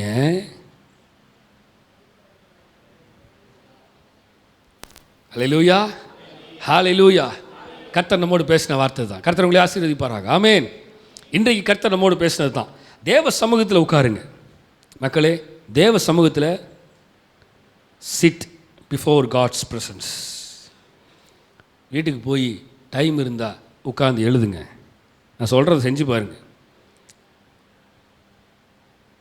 உங்களுக்கு கண்டிப்பாக நன்மை உண்டாகும். நான் ஜோசியம்லாம் சொல்லலை, ராசி பலன்லாம் சொல்லலை. மகர ராசி நேயர்களே, உங்களுக்கு பச்சை கலர் சட்டை போட்டிங்கன்னா நீங்கள் வந்துடுவீங்க. நீங்கள் வடக்கு பக்கமாக போனீங்கன்னா உங்களுக்கு கொட்டிடும் அப்படிலாம் சொல்லுவாங்க. அதெல்லாம் சொல்லலை. நாங்கள் வானத்தின் பொக்கிஷங்களை திறந்து தேவ சமூகத்தில் போய் தயவு கூர்ந்து மக்களே ஒரு பேப்பர் எடுத்து, நான் அடிக்கடி சொல்கிறது, பேப்பர் எடுத்து உட்காந்து எழுதுங்க. Write down, first write down, plan பண்ணுங்க. ஃபஸ்ட்டு எது எழுதி எதெல்லாம் இருக்குது இதுக்காக உட்காந்து டெய்லியும் குடும்ப ஜெபத்தில் take some time and pray for that. குடும்ப ஜெபத்தில் உட்காந்து அதுக்காக ஜெபம் பண்ணி பாருங்கள். கண்டிப்பாக நீங்கள் ஒவ்வொன்றா டிக் அடிப்பீங்க. இதை கர்த்தர் செஞ்சு முடிச்சிட்டா, இதை கர்த்தர் செஞ்சு முடிச்சிட்டா, இதை கர்த்தர் செஞ்சு முடிச்சிட்டா, இது கர்த்தர் செஞ்சு முடிச்சிட்டா. ஒரு டார்கெட், ஒரு லெக்கு வச்சு கடந்து போங்க ஜெபத்தில். கர்த்தர் மிகப்பெரிய காரியத்தை செய்வாராக. ஆமென். நீங்கள் கடன் கொடுக்கிறவர்களாய் இருக்கணும், கடன் வாங்குறவர்களாய் இருக்கக்கூடாது. ஒரு வேளை ஆண்டவரே நிறைய கடன் இருக்குது, சீக்கிரத்தில் கடன்லாம் அடைக்கணும், இருக்கிறீங்களா? கடனை சீக்கிரத்தில் அடைக்கிறதுக்கு தேவ சமூகத்தில் கர்த்தர் இன்றைக்கு நம்மோடு பேசியிருக்கிறார். நிச்சயமாக கடனை எல்லாத்தையும் அடைச்சி ஒரு நாள் சீக்கிரத்தில் 2024 நீங்களும் வந்தீங்க நின்று. எத்தனை விசுவாசிக்கிறீங்க? இருக்கீங்களா? நாங்களும் தேவ சமூகத்தில் சாட்சி சொல்லணும். ஆமென். எந்திரிச்சு நிற்போமா, கண்களை மூடுமா, தேவ சமூகத்தில் ஜெபம் பண்ணுவோமா. இன்று முதல் நான் உன்னை ஆசீர்வதிப்பே. மக்களே எல்லா வாயை திறந்து, இன்று முதல் நான் உன்னை ஆசீர்வதிப்பேன். இன்று முதல் நான் உன்னை ஆசீர்வதிப்பேன். அப்படியே வாயில திறந்து விடுதலையோடு பாடுங்க பார்க்கலாம். எல்லையில்லா நன்மைகளா நிரப்பிடுவே, இன்று முதல் நான் உன்னை ஆசீர்வதிப்பே, எல்லையில்லா நன்மைகளால் நிரப்பிடுவேன். சொல்லுங்க பார்க்கலாம். இன்று முதல் நான் உன்னை ஆசீர்வதிப்பே, எல்லையில்லா நன்மைகளால் நிரப்பிடுவே. பரவி பாய்கின்ற ஆறுகள் நீதானே, நதியோரம் வளர்கின்ற தோட்டமும் நீ. சொல்லுங்க பார்க்கலாம். பரவி பாய்கின்ற ஆறுகள் நான் தானே, நதியோரம் வளர்கின்ற தோட்டமும் நீதானே, வாசனை தருகின்ற சந்தனமும் நீதானே. சொல்லுங்க. வாசனை தருகின்ற சந்தனமும் நான் தானே, நான் தானே. இன்று முதல் நான் உன்னை ஆசீர்வதிப்பே, எல்லையில்லா நன்மைகளா நிரப்புவாரு. இன்று முதல் அவர் என்னை ஆசீர்வதிப்பார், எல்லையில்லா நன்மைகளா. சொல்லுங்க. இன்று முதல் அவர் என்னை ஆசீர்வதிப்பார். சொல்லுங்க. இன்று முதல் அவர் என்னை ஆசீர்வதிப்பார். அறிக்கையிடுங்க மக்களே. எல்லையில்லாத நன்மைகளினால் என் குடும்பத்தை, என் வேலை ஸ்தலத்தை, என் வீட்டை, எல்லா கடன்களையும் அடைக்கிறதுக்கு அவர் எல்லையில்லாத நன்மைகளினால் எங்கள் குடும்பத்தை நிறைப்பார். சொல்லுங்க. இன்று முதல் நான் உன்னை ஆசீர்வதிப்பே, எல்லையில்லா நன்மைகளால் நிரப்பிடுவாரு, எல்லையில்லா நன்மைகளால் நிரப்பிடுவாரு. பெரிய இனமாக்கி ஆசீர்வதிப்பார், எனது பெயரை உயர்த்திடுவார். சொல்லுங்க. பெரிய இனமாக்கி ஆசீர்வதிப்பார், எனது பெயரை உயர்த்திடுவார். ஆசீர்வாதமாக்காலாய் நான் இருப்பேன், ஆசீர்வாத வாய்க்காலாய் நான் இருப்பேன், நான் இருப்பேன். இன்று முதல் அவர் என்னை ஆசீர்வதிப்பார், எல்லையில்லா நன்மைகளால் நிரப்பிடு. மக்களை சொல்லுங்க. இன்று முதல் அவர் என்னை ஆசீர்வதிப்பார், எல்லையில்லா நன்மைகளால். இன்று முதல் அவர் என்னை. சொல்லுங்க. அறிக்கையிடுங்க. என் குடும்பத்தை, என் வேலை ஸ்தலத்தை. இன்று முதல் அவர் என்னை ஆசீர்வதிப்பார், எல்லையில்லா நன்மைகளால் நிரப்பிடுவார், எல்லையில்லா நன்மைகளால் நிரப்பிடுவார், எல்லையில்லா நன்மைகளால் நிரப்புவார். சொல்லுங்க. நிரப்புவாரு, எல்லையில்லா நன்மைகளால். விசுவாசத்தோடு. ஓ ஆமென். எல்லையில்லா நன்மைகளால். ஓ ஆமென். எல்லையில்லா நன்மைகளால். ஓ விசுவாசியே நீ பதறாதே, விசுவாசியே நீ கலங்காதே, விசுவாசியே நீ பயப்படாத, விசுவாசியே நீ கலங்காதே. விசுவாசத்தா நீதிமான் இன்றும் என்றும் பிழைப்பான், விசுவாசத்தா நீதிமான் இன்றும் என்றும். பயப்படாதீங்க, கலங்காதீங்க. கர்த்தர் நம்மோடு இருக்கிறாருங்க. கர்த்தர் நம்மோடு இருக்கிறாரு. எப்படி இது நடக்கும்? இது சாத்தியமா? இது நடக்குமா? இது தேவனால முடியுமா? இது என் ஆண்டவரால் முடியுமா நினைக்காதீங்க. கர்த்தர் சகலத்தையும் செய்ய வல்லவராக இருக்கிறார். அவர் நினைத்தது ஒருபோதும் தடைபடாது. தேவன் என்னோடு பேசிக் கொண்டிருக்கிறாரு. சந்தல ரபாதல ரபா. நீர் செய்ய நினைத்தது தடைபடாது, எனக்காக யாவையும் செய்யும் தேவனே. நீர் செய்ய நினைத்தது. விசுவாசத்தோடு. எனக்காக யாவையும் சொல்லுங்க பார்க்கலாம். உன் வேலைக்காக காத்திருக்க பொறுமையை எனக்கு. மக்களை சொல்லுங்க. நீ செய்ய. ஓ ஆமே. எனக்காக யாவையும் செய்பவரே, நீ செய்ய நினைத்தது எங்க வாழ்க்கையில எங்களுக்காக யாவையும். சொல்லுங்க பார்க்கலாம். காலங்கள் மாறலாம், மனிதர்கள் மாறலாம், மாறாத தேவன் எனக்கு இருக்கிறாரு. காலங்கள் மாறலாம், மனிதர்கள் மாறலாம், மாறாத தேவன் இருப்பதால் கலக்கமில்ல. என்னோடு நீர் சொன்ன வார்த்தையை மாறாமல் நிறைவேற்றுவி. மக்களை அறிக்கையிடுங்க பார்க்கலாம். என்னோடு நீர் சொன்ன எனக்காக நிறைவேற்றுவீர், எனக்காக நிறைவேற்றுவீர். நீ செய்ய நினைத்தது எனக்காக யாவையும், நீ செய்ய நினைத்தது எனக்காக யாவையும். உன் வேலைக்காக காத்திருக்க பொறுமையை எனக்கு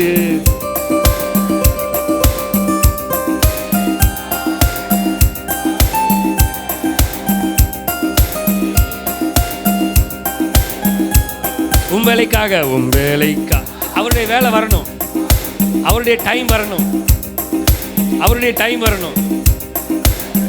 அவருடைய வேலைக்காக உன் வேலைக்காக பொறுமையை தந்தருளும்.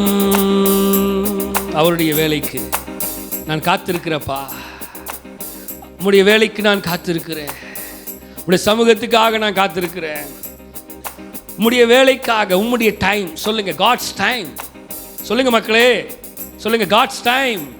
ஆண்டவருடைய நேரம், அதுக்காக காத்திருக்கிறேன். அவருடைய நேரம் வந்துருச்சுன்னா அவர் சகலத்தை செஞ்சிருவார். மோசே கிட்ட சொல்றாரு, பயப்படாத மோசே, ஜனங்கள் பதறாதீங்க, சிவந்த சமுத்திரம் பின்னாடி ஜனங்கள், கவலைப்படாத, பயப்படாத, திடமனதார், தைரியமார், ஒன்றும் பிரச்சனை இல்லை. உன் கையில் இருக்கிற கோலை எடுத்து நீட்டு. எனக்கு முன்னாக நிற்கிற தடைகள் எல்லாத்தையும் ஒரே நிமிஷம் கோலை எடுத்து நீட்டினா ரெண்டா பிளந்துச்சு. வசனம் சொல்லுது, ஜனங்கள் வெட்டாந்தரையில் நடந்து போனார்களாம். எவ்வளவு பெரிய அற்புதம் பார்த்தீங்களா? we want to wait for God's time. கர்த்தருடைய நேரத்துக்காக காத்திருக்கணும். அவருடைய நேரம் வந்துருச்சுன்னா நிச்சயமா அவர் எங்க இருந்தாலும் என்னை தூக்கிடுவார். உன் வேலைக்காக காத்திருக்க பொறுமையை எனக்கு, உன் வேலைக்காக பொறுமையை எனக்கு தந்தருளும். பரலோக தேவனே, இயேசு கிறிஸ்துவின் நாமத்தினால இந்த டிசம்பர் மாதம் 24ஆம் தேதியில கர்த்தர் எங்களோடு பேசின இந்த வாக்குத்தத்த, இந்த ப்ராஃபட்டிக் தீர்க்கதரிசன வார்த்தைக்காக நன்றி செலுத்துகிறோம். நீயோ கடன் கொடுப்பாய், நீ கடன் வாங்காதிருப்பாய். This prophetic word goes inside every soul.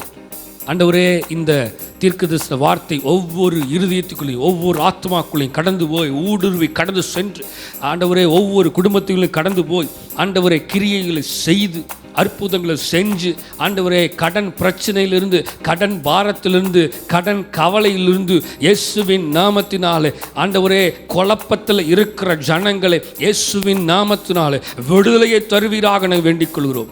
சீக்கிரத்தில் கடன் எல்லாத்தையும் ஆண்டவரை கட்டி முடித்து அவர்களும் உமக்கென்று சாட்சிகளாய் தேவன் அவர்களை ஏற்படுத்தும்படியாக வேண்டிக் கொள்கிறோம். இந்த வார்த்தை ஒவ்வொருத்தருடைய இருதயத்திலும் கடந்து போய் கிரியைகளை செய்யும்படியாக வேண்டிக் கொள்கிறோம்.